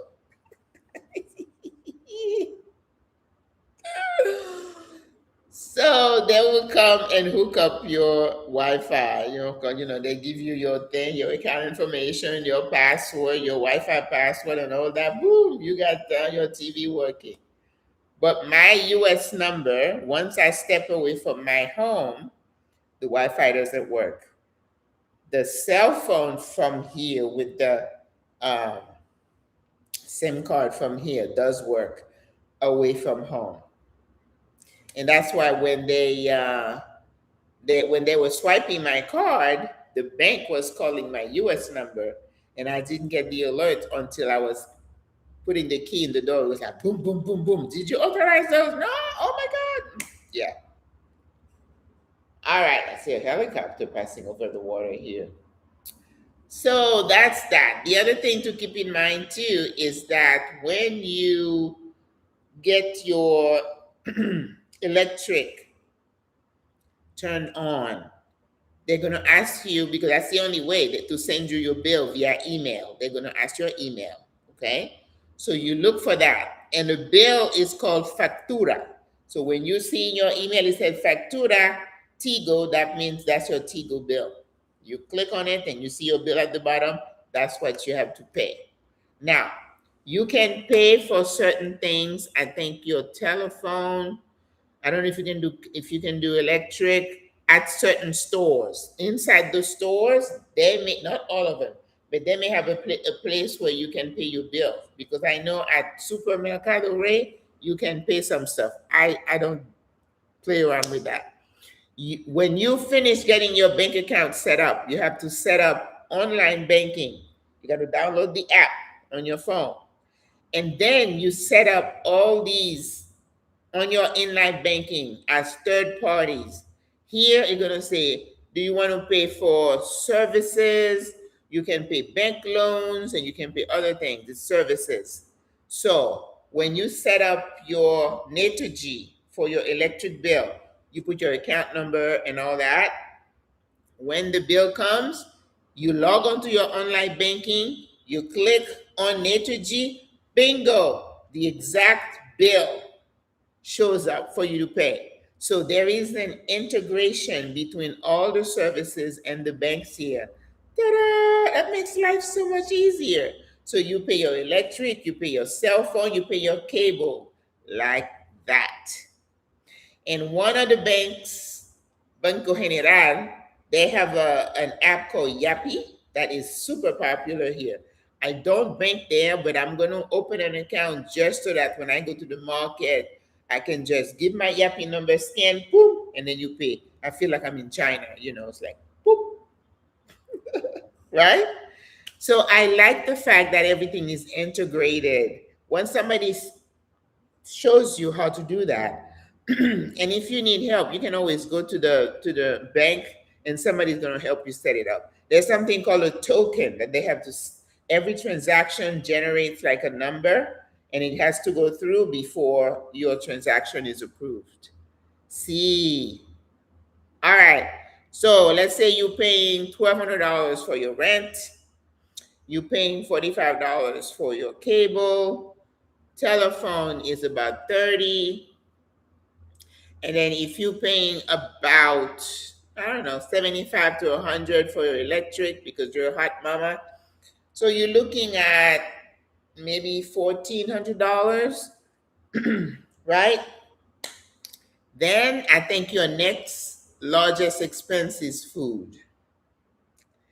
One of the things I suggest for people to do when you first arrive, go set up an account at PriceSmart. PriceSmart, it's like Sam's Club or Costco. All right. When I was here, it was like $35 a year. I think it went up some, and you can have two people on your account. So if you have a sister or a friend, you guys can split that cost. But when you go, like you go to Sam's Club, as you go, you got your card, you got to show your card, you go in. So when you first get there, you probably should do a bulk buy, right? Yeah, very reasonable. A bulk buy, that means you're getting your paper towel, toilet paper, toothpaste, soap, cleaning supplies, detergent, all the stuff. And then you can either take it via Uber. With the first one, if you go do it, it's going to be Uber anyway, but they can deliver as well. Now, I'm not comfortable having somebody do food shopping for me. I'm too picky for that. I don't want you to pick my apple and tomatoes. Mm-mm. I got to touch, squeeze, smell. Yes, no one can do that for me. But yeah, I have had delivered bleach, detergent. Uh, I ordered some nice hangers from there. All the household supplies. I don't want to carry all that, so I have that delivered. When I had the last delivery before last, it was $3.95 something, and then this time I paid five something. So, but I'm like, if I took an Uber, we are the same price, so I don't mind. And then when they deliver, so most stores will deliver. You can order it online, PriceSmart. You can go to the food store online and order, Supermercado, Reba Smith. Um, the Home Depot here is Do It Center. Do It Center, and then we're in Panama and they call it Do It Center. So you know it's an American brand, right? And then there is another one called Nove, Novey. Those are the two main home improvement type thing. You can order anything from them. They'll deliver it online. They'll deliver it. Like I ordered my dehumidifier.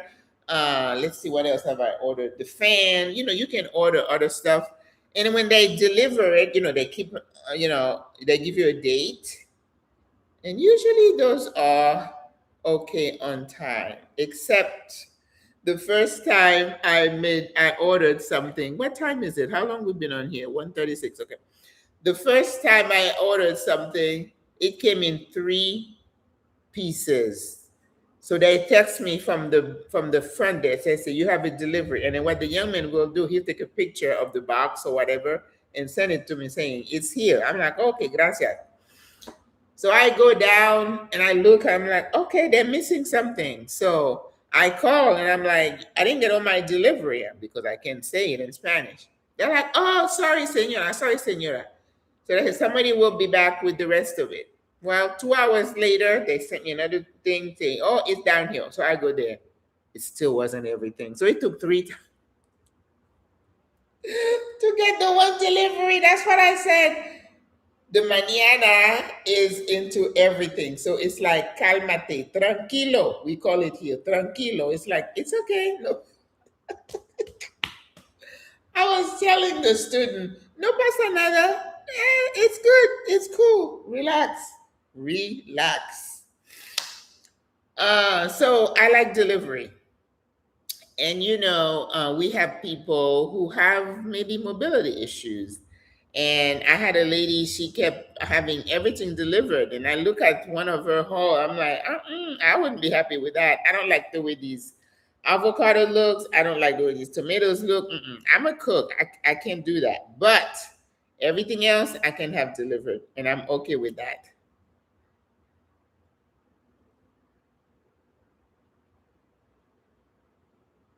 Oh, do it. Oh, okay. Oh, in the US. Okay. Well, it's kind of a smaller Home Depot. But we do have a humongous place that is a do it center, Nove or roll into one. It's called Discovery Center. It is humongous. And not it reminds me of Lowe's, right? You can have the household stuff and then they have the building supplies as well. It's very big, but it's kind of out of my area. And I'm like, even though I like things to be within my area, I don't want to go out of my way out there to pick up 1, 2 items. It's not worth it to me. It's not worth it to me. So for food wise, so that's gonna cost you a little bit, to get, and that's why I had let my Sam's Club subscription, whatever you call it, go, because after the kids left home, I didn't need to buy 100 load detergent box. I don't need that. So I don't need to buy in bulk like that. But when you first get here, I think it's worth it to buy a big thing of toilet paper, paper towel, detergent. That way you don't have to worry about it for months. That's good. And make sure you invest in a dehumidifier to keep the humidity out and keep mold out of your apartment wherever you are in the area. Okay, that's important because let me tell you, I may turn that thing on within 2 days. That little canister is full. That means that's how much moisture there is in my apartment. The other day I was taking a shower and I kind of look on the door and I see maybe little white patches. Oh, I just jumped, got my bleach solution, stop whiting everywhere, and then checking all, in your closet, you need to hang those damp rids. So last night I had it in my bathroom because, it stays moist. And if I put something out, there's a big old tub in my bathroom. I'm not a tub person, but some people are looking for tubs. I could put some clothes there. Nothing's going to happen to them because I don't have a window there. Things don't dry. So I think I need to buy one of these. I don't know what you call them when you can put them on the patio because my patio is big. It wraps around. I can put it over here so nobody sees it. And then you hang something out there to dry because otherwise they don't dry because it stays moist in there. And that's a danger. That mold is no joke. Yes, I went to Tim Hortons the other day. Well, if it's close because I'm in that area a lot where the metro station is, it reminded me of a big Dunkin' Donuts. Frankly, it was okay. I don't think I'll go back there. Clothes drying rack, yes, Auntie. Thank you. I never had one in the US because I always had my windows open. I love when the weather is nice and then the breeze and it dries thing here. No, no. So if I wash some sneakers, I have to leave them outside on the patio for like 2 or 3 days for them to dry all the way. Yeah. Yes, thank you. Let's see. So for food, so that big haul is gonna be $150 easy. So that's something you budget for, right? And then I don't know how you eat. It depends on you. If you're looking for meats, I would say I don't like to look up the meats in those stores. I don't like the meat at Supermercado Ray. I was doing soup for a sister one time. I bought a chicken. It was not good. It wasn't fresh.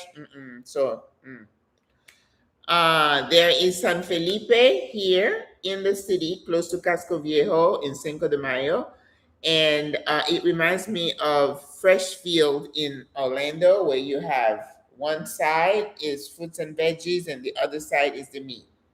So, and you go in there, I mean, you can get as much meat as you want, but you get there early because the restaurant and everybody comes and they place their order the day before. You're going to get what's left over if you get there by 10 a.m. I'm talking 7. That's the time you need to get there to get at the fish market. Some people get there at 5 when the boats are coming in to get the best catch, the first catch. But I'm not that dedicated. 5 a.m. No bueno. I'm not gonna do it. But I do leave my house around 6:30 or 7 so I can go get a good catch. Okay. But things, don't look for American brand. If you're looking for peanut butter, they're gonna say mantequilla de no pasa. Mani is peanut. You can find the local brand. They have oatmeal. You may not find Quaker Oats, but they do have avena. So you just start buying local. For me, I don't go every single week, but if I'm going to Ray, which is my store, because it's kind of a middle of the road. Certain stores cater to Panamanians, like Super 99. So everything that they eat in their diet, you're going to find it there.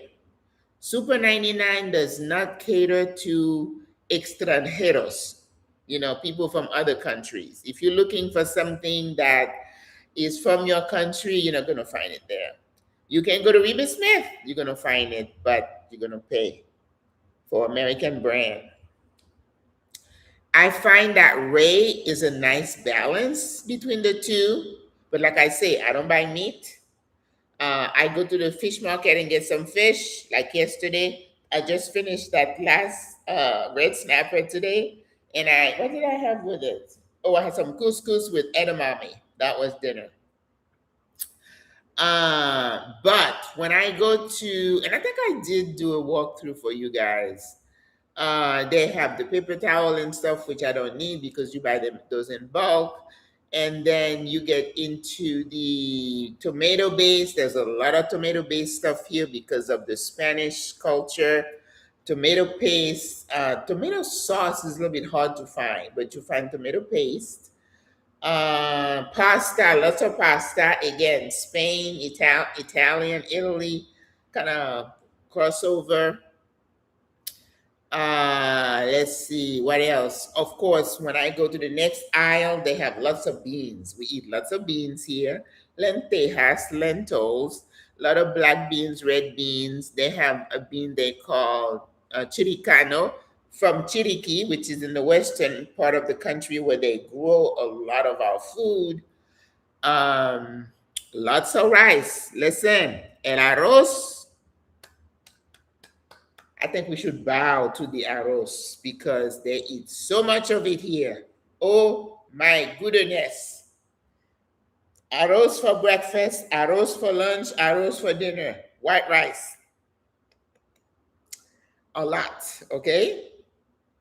I was telling a group of people today, I said, I think it was my class.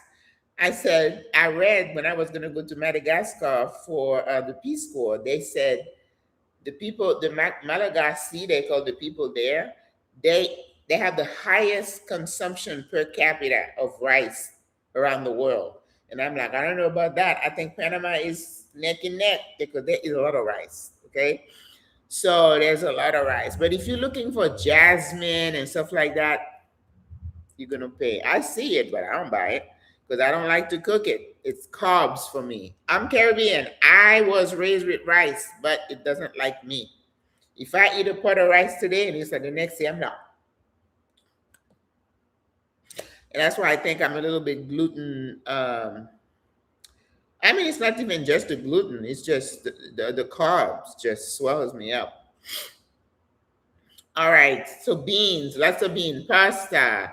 They do have cookies, a whole aisle of that, a whole aisle of corn, all kinds of texture because corn is a very common. Next to the rice is corn because the indigenous, that's what they grow a lot. All right. And we have 7 large indigenous groups here in Panama. Well, we have 3 large ones and then the others are smaller. Let's see, what else do they have? And then there's a bakery section. Oh my goodness. The pastries will do you in if you're not strong. I have to pray when I'm passing by and say, Lord, don't let me look, don't let me look, don't let me look. Because they have the empanadas, they have the croissant, they have the chocolate croissant and eclairs, and oh my God. And then the bread. And I'm a dipper. I like this bread to dip in my coffee. I was raised like that. So, oh, that's a struggle. Struggle. But when I leave without anything, I'm so proud of myself. I was like, oh, I dodged the bullet.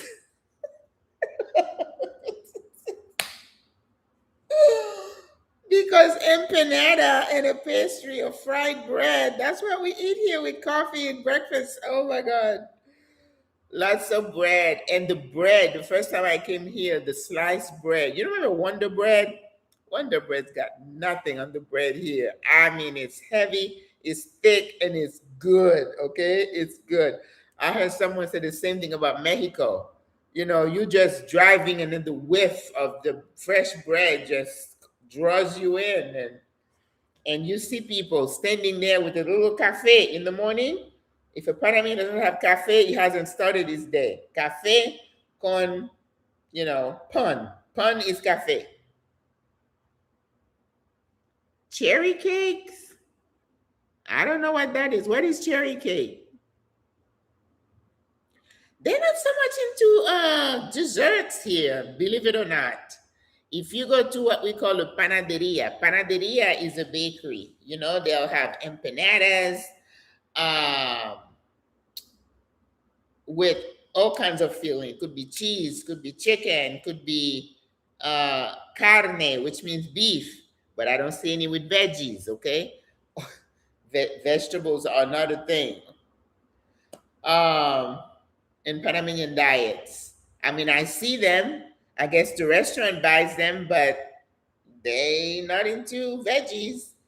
When you go to a fonda, which is a mom and pop restaurant, sometimes you see a mix of, when I see a mix of carrots, uh, cabbage, and broccoli, I just gravitate because it's like, oh my God, vegetable, vegetable, because you don't see that very often. It's like an arroz, chicken, or meat, uh, tamales, some kind of corn, patacones, fried plantains. Yes, we have a lot of that, and the white rice. So, and it's la sopa. You know, they'll have the soups, and with each soup they would say arroz. So that means you have to put some white rice in that soup. And I'm always saying no gracias, no gracias. And then they love a lot of pollo asado, meaning grilled chicken on the really grill with the fire. Hola, hola, gracias, Lisa. But make sure you guys subscribe to the channel, okay? I don't think I'm going to make it to 20K. You guys aren't helping. But that's okay. I still love you. Let's see. And then the produce section, you can find in my store, the first to start. You can find some blueberries, usually a bit pricey, not too much. But you know what? All neighborhoods have these areas that are open. They call them fruterias. Fruterias. Whenever you see ria in a word, that means that's where they sell something. Okay? Panaderia. Bread is pan, so panaderia means bakery. So fruteria is not just fruit that you find there. You find all kind of vegetable, root vegetables. They have drinks, honey. So those places you may find things a bit cheaper. You know, potatoes and all that. Lots and the fruits galore here. You know, melons and papayas and pineapple. Oh my God! And guineo, which is what they call bananas. Remember that. Lots of that. But inside the store, strawberries, we do grow some strawberries here in the western part of the country. Like I said, blueberries, I don't know if they're imported or not, probably from Peru. Peru makes a lot of blueberries. Um, Now, blackberries, like around this season, holidays, woo, you're paying a lot for blackberries. And not cranberries, raspberries. Yes, those are expensive, especially if you go to Reba Smith, you're going to pay $8 for this little thing, okay? So I'm like, nah, there's nothing I need that I would need that. I don't need that kind of pie. We can do an apple pie. Yeah, apple is cheap. And so pears are galore, very. Kiwi, believe it or not, is very popular here. Oranges, the name of mandarin. Mandarin is very popular. What we don't see are grapefruits. I don't see grapefruit very well. And of course, there is the lemons. It took me 2 months to find yellow lemons, but limes are very popular. And the sour orange, they call it lime here too. My mother was Panamanian and she used to bake cherry cake. You know, I'm not saying it's not, I just don't know what it is. It's a kind of cake made with cherries, very delicious. Oh, okay. Okay, beets, lots of beets. And chayote, beets, lots of repollo, which is cabbage, lots of squash, calabaza, carrots, pepino. They love cucumbers. I don't know if they eat it, but we have a lot of it. But like I said, they're not into salads and stuff like that. What else do I see? So if you're looking for the little small multicolored tomatoes, those are pricey, like almost $4 for a little thing. The pricey things also, cauliflower is very pricey. Broccoli tend to be a little pricey, but cauliflower is worse. lots of regular potatoes. The sweet potato is not the same, camote, but there are certain spots where you can find the sweet potato that we used to, like Foodies, which is a specialty food store. That's where I went to get it yesterday.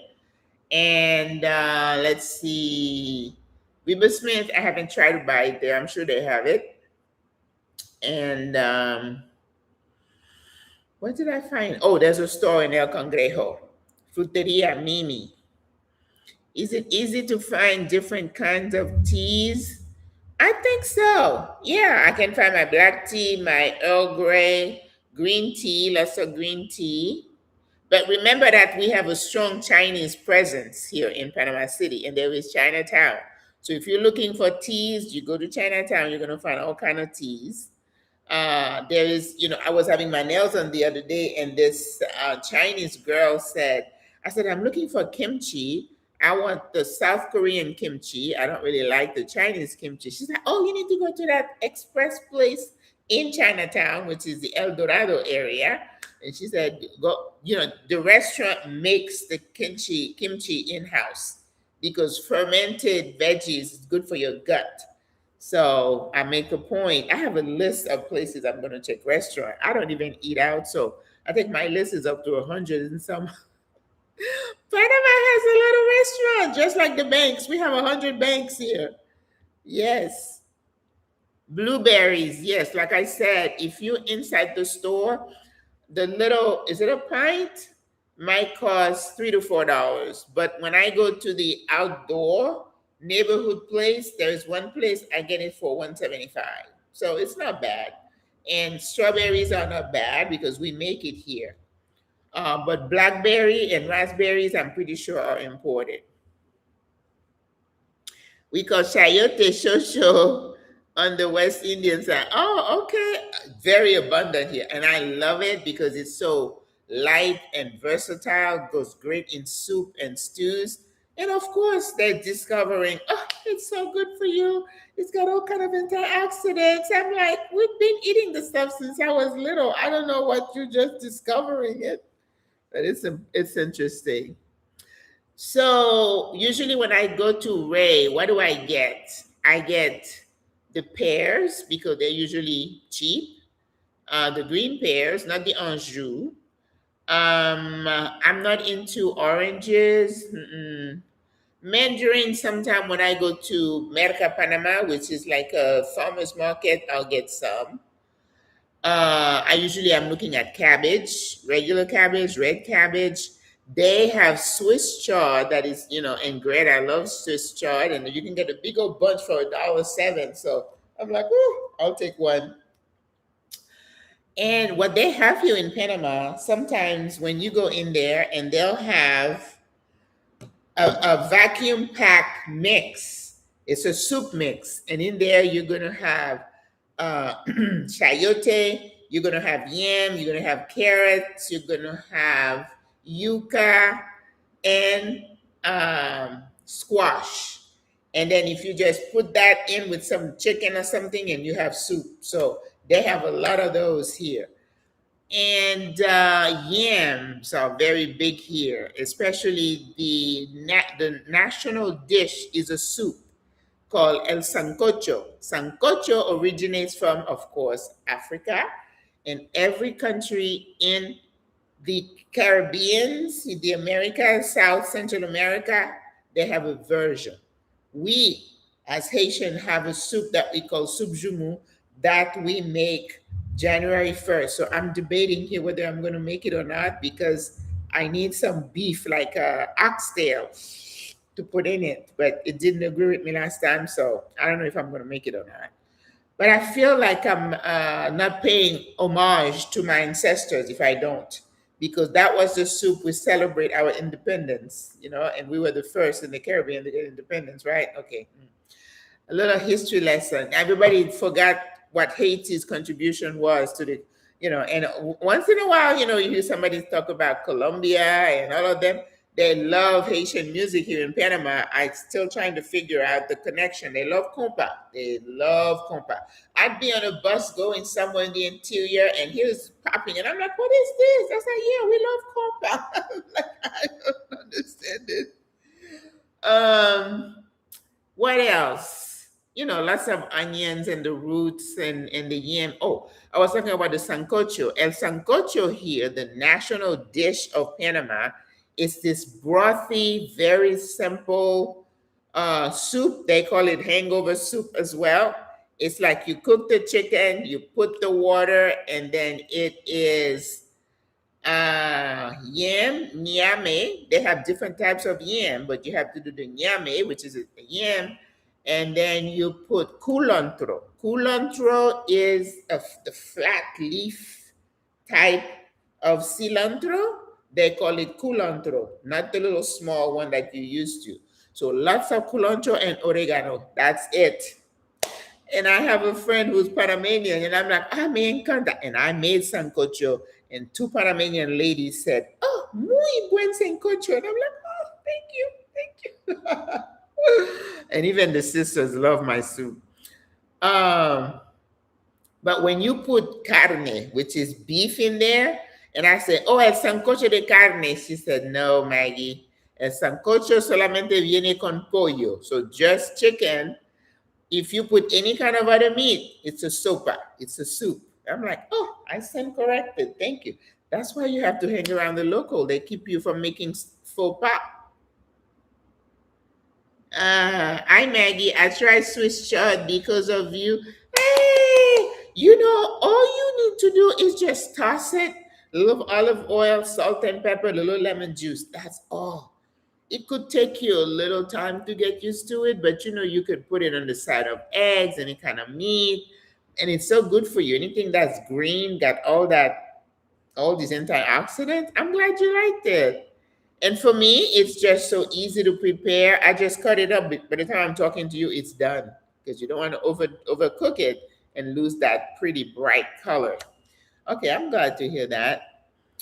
So what else do I buy? I'm always on the hunt for herbs, right? So I'm always buying cilantro, not so much culantro unless I'm making soup for somebody. I'm always looking for mint. We have two types of mint here, yerba buena or menta. I don't know. I don't know what the difference is, but usually I buy yerba buena. And some restaurant limonada, we drink a lot of limonada here, and they'll put mint in it, and even they put it in bottles. The other thing you find in the produce section here, they have blocks of cane sugar that they sell, and they wrap it individually, and they call it raspadura. Raspadura, that's cane sugar. Okay, and they'll have coconuts, they'll have plantains, and I'm like, plantains, ooh, ooh, ooh, because that's a weakness. From the bakery to the plantains, I'm always rushing. It's like walk, walk, walk. And then they have mangoes and melons and avocado. We're not in season of any of those things. So you're gonna buy avocado, it's gonna be imported. You're gonna have mango, gonna be imported. All these things they're in season around May, June, July, and after that, probably come from Peru or Mexico. Bok choy actually is super cheap here in Panama because of the Chinese. Okay, bok choy. Oh, they call it something else, something chino. Like yesterday, I saw cilantro and they say culantro chino. And I'm like, "Oh, I didn't know it was a Chinese herb." And I think they call it mustasa. Mustasa means mustard. That's what they call bok choy here. But I love bok choy. You just toss it just like the Swiss chard. You cut off the end. Make sure you rinse it really good because it's got dirt in between. But easy cook, easy, easy. Love it. Jumu, yes, Jumu. We have lots of squash here, and whenever I'm buying a squash, I don't like to buy it whole because I'm doing this. Like I know what I'm doing. I never know if it's gonna be good or not. So I'd rather buy half of it so I can see the inside because I want it to be nice and buttery and orangey and yellowy, and I have not yet met a bad squash here. And they have two different types. They have a zapallo. It's like pale, and I go for the calabasa. Calabasa is what I like. Oh yes, lots of jumu here, sis. Um, so by the time I make my turn, I don't buy lettuce because I'm not a lettuce person. I'll buy spinach. They're usually saran wrapped with a little bunch, and then it's like $1. They're very cheap. But if you're looking for the things with the leaves separated in that little clear plastic, you're gonna pay more. Apio, which is celery, they have a lot, but it does not stay uh, strong and firm. It's kind of like go after a day. So if you buy it, make sure you cook it fast. Um, one thing I have not seen here is turnip. The pink and turnip that we put in the jumu gelta. I don't see that here so much, but lots of chayote, lots of cabbage. I told you about the sweet potato, regular potatoes. You buy garlic in those long, things. Probably $1.25, $2, very easy. So my bill for me, if I were to go from the things that I buy, which is not a lot, I'm not buying. I don't eat breakfast, so I'm not into looking for cereal. I may buy some brown sugar because I'll put that in my coffee. I like the coffee is excellent here. Yes, excellent coffee. Whether you brewing it or whether you buy the instant. Listen, there was a coffee I wanted to try. What was his name again? Its name again. I forgot, but it came in that pretty bright orange. I'm like, I tasted it at a place, and I'm like, oh, I like it, and they say, oh yeah, it's the best.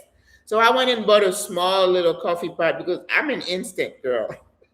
I bought a small coffee pot, and then I'm almost finished with the bag, and I'm like, well, that's too much trouble. I have to put water in the thing. I have to open the bag. I have to put the coffee grind, and then it has to brew. I'm like, I'm going back to instant. And then when it's finished, usually there is some left over. I have to clean it again and take the ground, dump it and clean. I'm like, that's too much work. Too much work.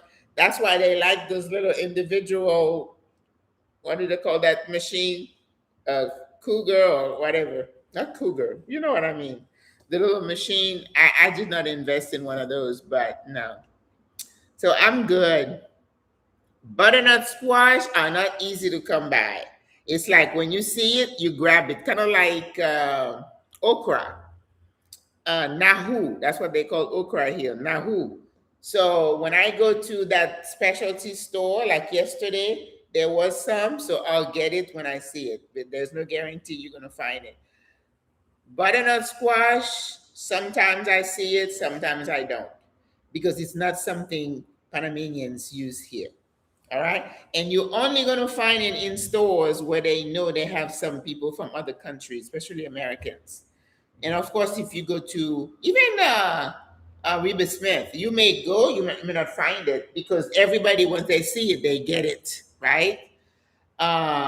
Cauliflower is the same thing. If you go there, you may find a cauliflower. Tomorrow you get there, there's none. Banana squash. What else? I don't see. That's something that we used to.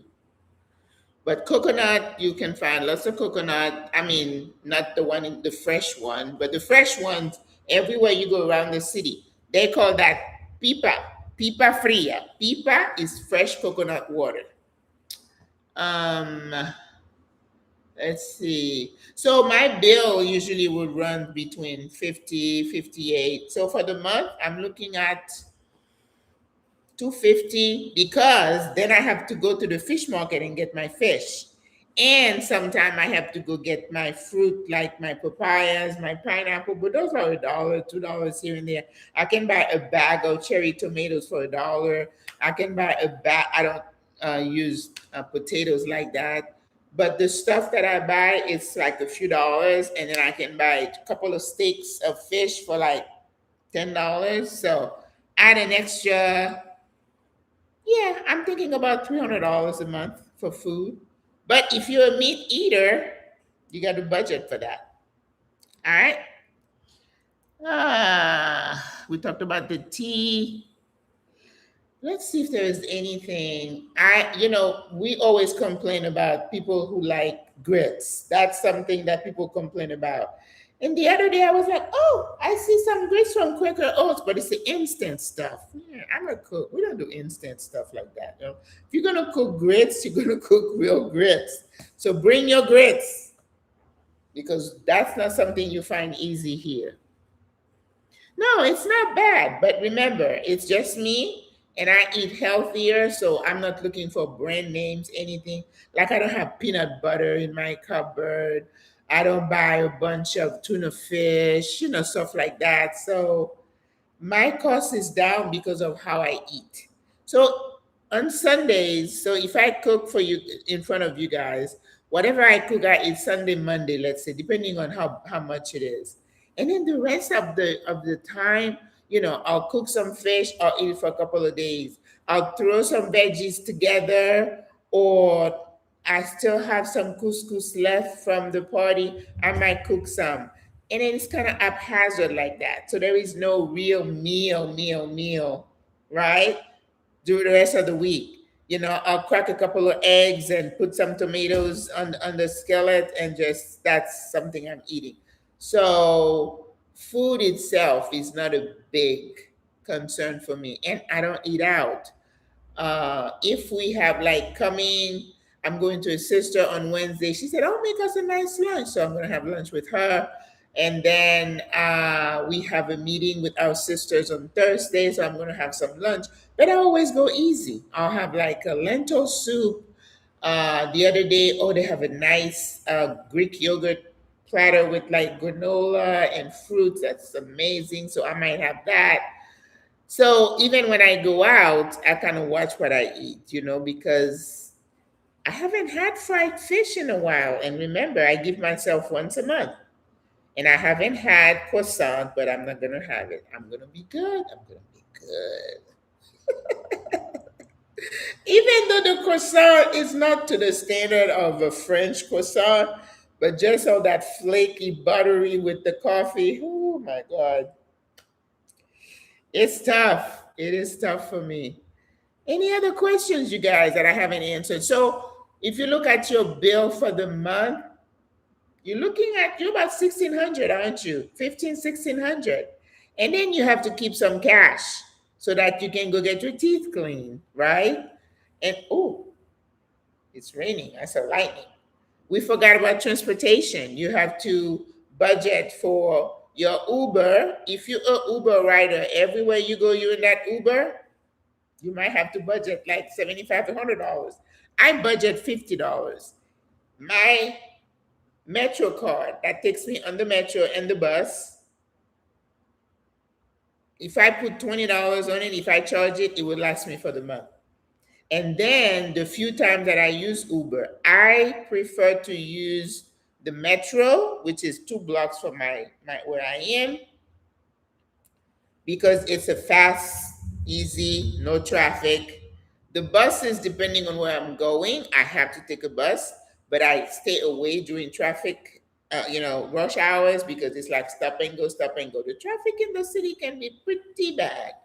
And when you're coming back from the interior, when we're coming back, yeah, you can get stuck on that Pan American highway. Yes. And if they have an accident, forget it. You're screwed.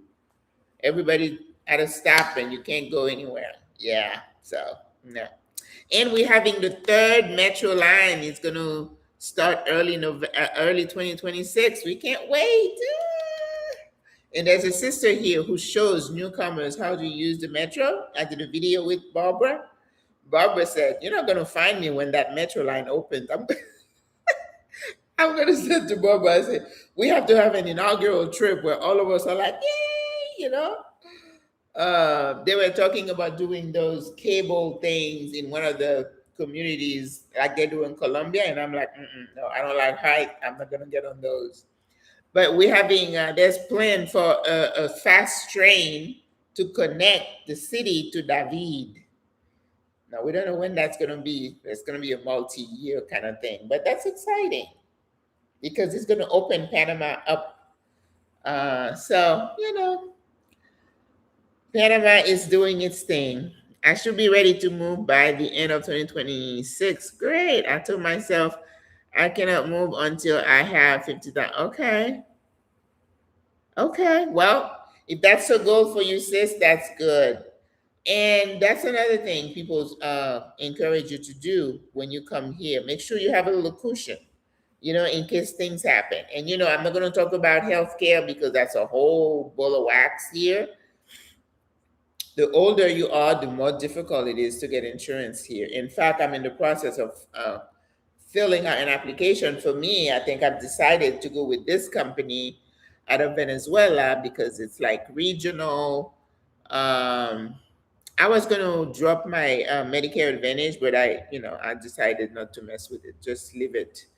You never know if I land somewhere there, God forbid, then I still have it. So you need to keep some cash for emergencies. If you don't have any insurance and you end up in the public hospital, you have got to pay them before you discharge. Somebody's going to have to pay for you. Otherwise, you can't get discharged. Okay? Yes. I'm going to check in on your lives once a month, tell you where I am. Good for you, Jewel. That would be great. All right, guys, any other questions? It's been 2 hours. I've been running my mouth again. I hope I've given you good information that. So, would you say that you deprive yourself from things you would normally do in the US? I don't think so. In the US, I was in my house a lot.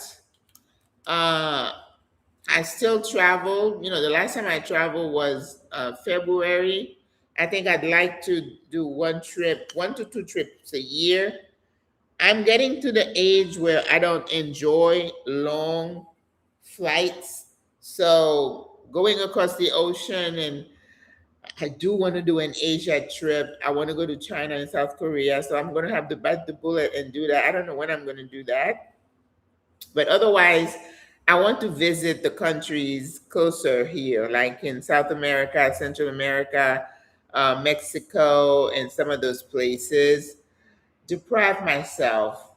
I mean, not having a car was a decision. It wasn't that I deprived myself because I realized in retirement, I needed to simplify my life. And I like the fact that I'm on the road all the time. It keeps me mobile. When I'm carrying my backpack and people are like, oh my God, you need to get a carriage and push it. I said, I'm not ready for that. It screams senior citizen. And I feel like, I'm not putting a lot of stuff on my shoulders, right? So when I'm carrying a bag, I don't know how many pounds, to me, it's like a workout, right? That's part of my workout. You see people running with something on their back. And then when I get to the metro, I try as much as I can, if I'm not super tired, to use the stairs instead of the electric, what do you call those things? So I can stay mobile. So for me, being out there doing, taking the metro and stuff is by choice. Is there anything that I did in the US that I'm not doing here? I was never an eat out kind of person. And we have entertainment here. I love classical music. I love theater, the opera. We have those here. So I get to choose where I go. I'm not into, they do a lot of retro weekend stuff. Not my cup of tea.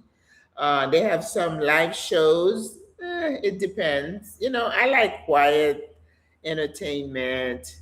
Lots of rooftops here. I'm not into that either. So I don't have an entertainment budget because I don't entertain like that. If I had it on a budget, it would be something I would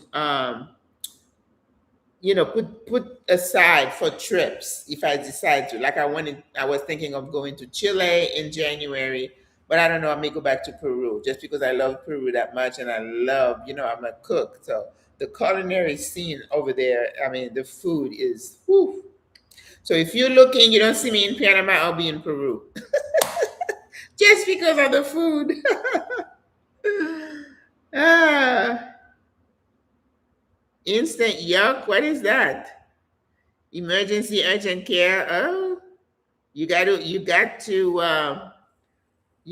budget for those. If you don't have insurance, you're cash pay. And in this beautiful country, before they touch you, you got to show how you're going to pay for it. You got to give that credit card, and then they're going to put a hold. They're going to do a deposit. They're going to swipe it for a certain amount based on what your situation is. And then at the end, if it's a private hospital, and at the end, they'll kind of itemize everything, whether they need to return some money to you, they will put it back on your card, or they will charge some more. All right. So they do not have any responsibility to you if you can pay. You don't pay, you don't get treated. That's just the way it is.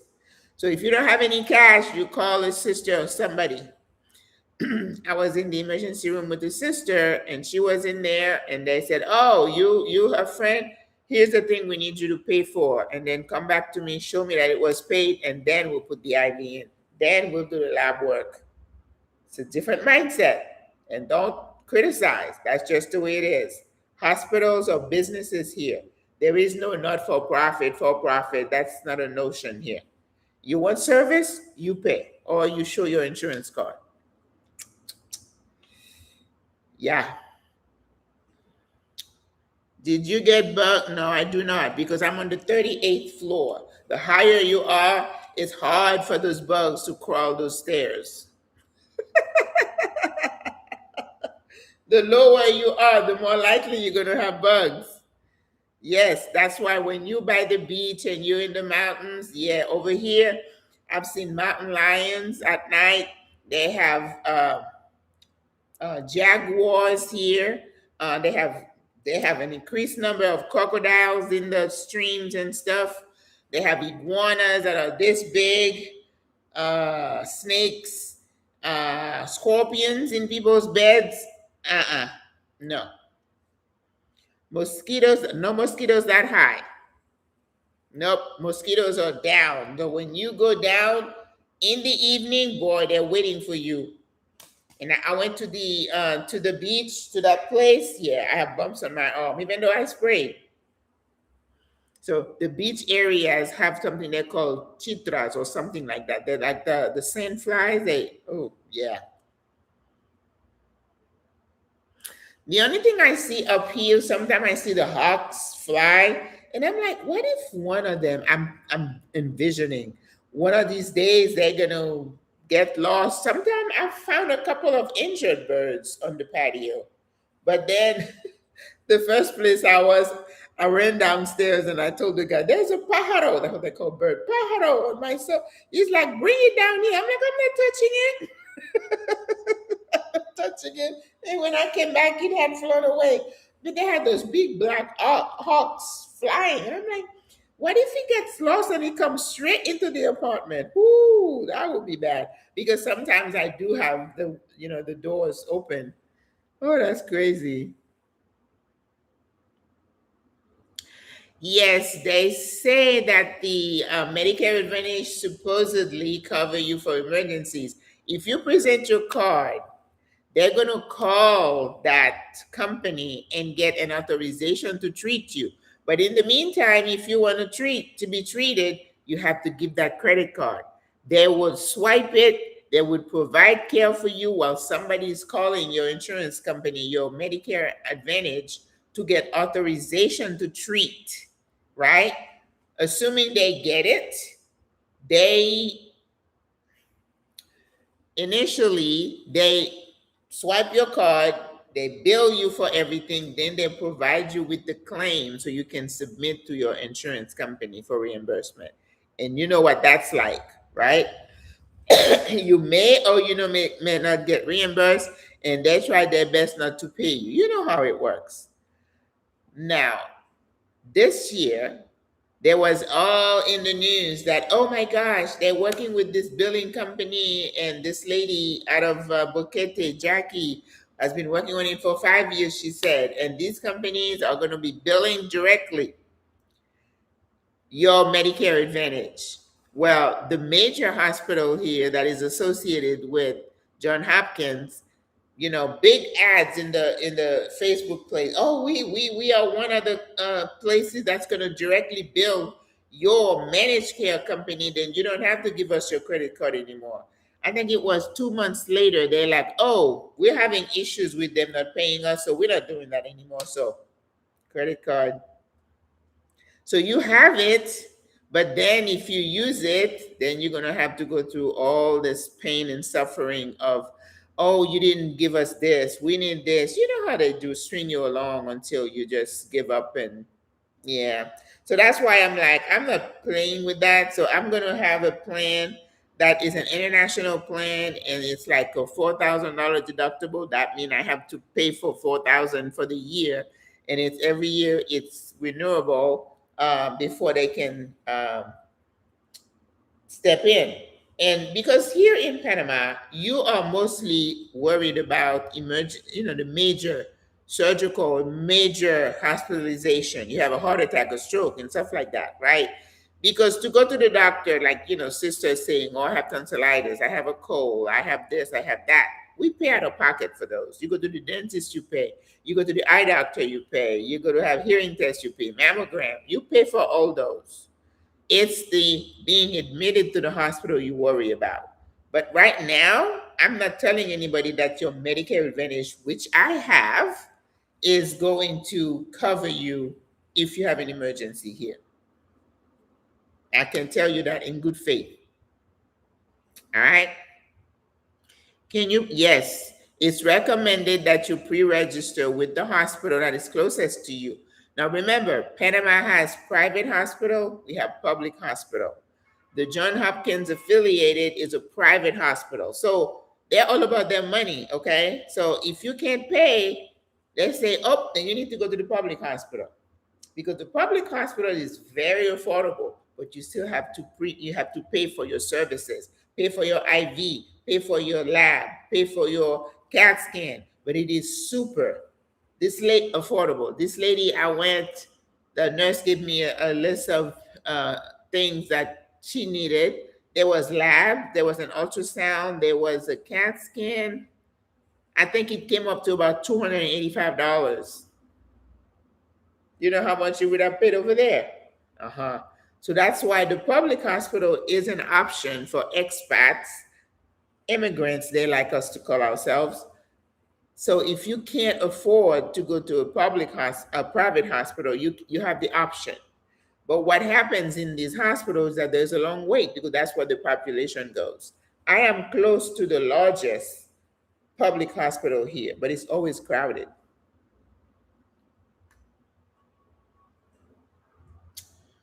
Medicare Advantage by United Health, that's what I have.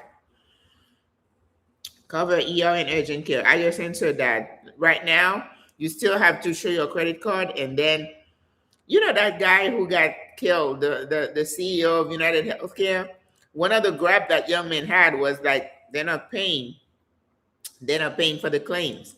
And that's what insurance companies do. I feel like vultures, woo. Well, I think that the vultures usually have to see some kind of dead thing, right? I don't know. There could be vultures, there could be hawks too, I guess, but there's nothing dead here for them to come, so I guess I'm safe. Unless there's a dead animal somewhere that I'm not aware of. Can you pre-register? Yes, it's recommended. Yes, ma'am, you can. Does Metro go all over Panama? No, ma'am, it doesn't. Remember, the Metro is mostly in the city. We have two lines, line 1, line 2, from Albrook to San Miguelito to Villa Zaita. So I think it goes from south to north, and it's not in every community, right? So where I am right now, I walk two blocks to get to the metro. That's not bad. But there are some areas like on the other side of my my road, like in Paitia, uh, Bay Vista, they don't have, where the mall is, Multiplaza, there is no metro access there. But the buses, though, is pretty extensive everywhere. So in the city, and I think when I was doing my tour, you could be in a small little town, and they'll have some smaller buses. You may not be in front of your house, but you're close enough. Bus access is really wide, but the metro is limited. The line 3 that is getting to operate in early 2026, it's going to relieve Panama Oeste, which is the newest province, because they've had a lot of growth of people. When you go to Albrook, like on a Friday afternoon, you should see the lines of people waiting to get on those buses to go home. People who live in Panama Oeste, where the real estate is cheaper, but they work in the city. Sometimes they have to get up at 3, 4 o'clock in the morning to take a bus, a train, another bus. So it's really hard on them. So that metro is going to relieve a lot of that congestion and headaches from them, so they can get to work much easier. So that's going to be good. Escalator, yes, we have plenty. Oh, yeah, that's the thing.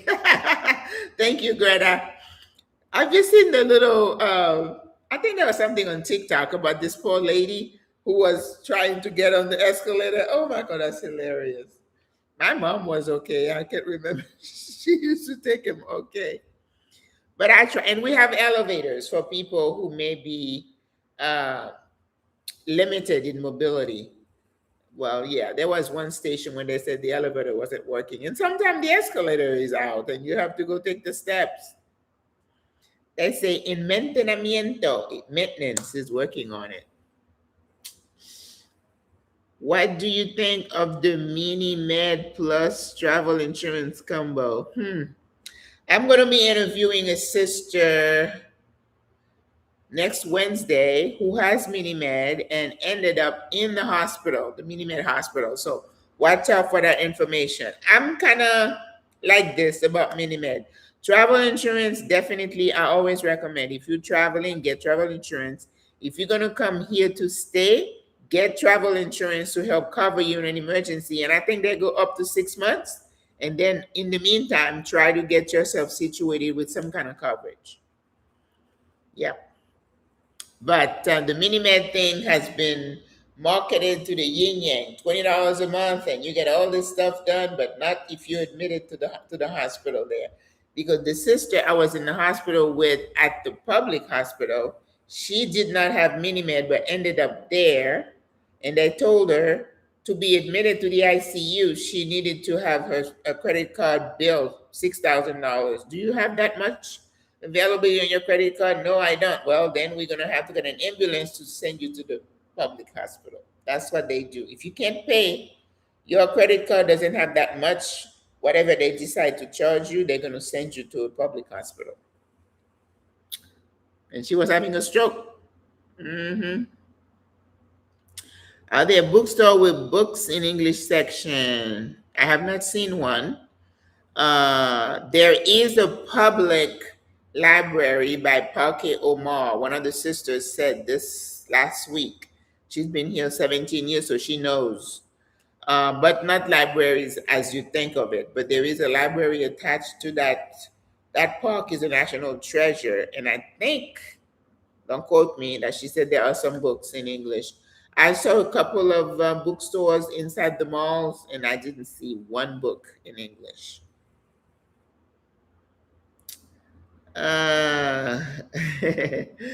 Bugs waiting for me. Yeah. All right, guys. Are we going to do a pajama party here, or are we going to go to sleep? We've been at it for a while. Do you have any other questions? No, 3 years in, I am super happy with my decision to be in Panama. And I never say never. I don't know what might be around the corner, but right now, and I'm committed to SWRA. I have to grow SWRA into what my vision is of a very tight and well defined model so that when sisters get older, then we're able to support them if they want. It's not nothing is it's not mandatory for anything. All right, guys. I'm gonna say good night. Thank you for being with me, and I keep running my mouth, and I hope I gave you good information from somebody on the ground. Yes, safety. I feel safe. We do have our issues with some gangs and drug, coming across because we have water on both sides and drugs not to stay here, but to, in transit to supply and demand. And when people find a way to make money, they'll do whatever it takes to make that money. And it's a sad reality, but it is what it is. But that doesn't dampen the spirit of these people. They're just the nicest, life loving, family oriented, kind people. Yeah, once in a while you find one, but hey, nobody's perfect, right? All right, guys, have a good weekend. Have a good evening. I will see you tomorrow. I'm looking at everything I have. I have this much oil to do to poach my fish, and that's gonna be a challenge, but we're gonna get it done. All right, have a good night. God loves you. I love you. Bye. Don't forget to like, share, and subscribe. Seriously, I'm gonna come after you if you don't do it. Like Stephanie Perry said, I'll wait while you subscribe. I'll wait. Thank you. I will. You do the same. Temple Moore, Auntie, Marla, Greta, CDB G550. All right. Good night, everybody.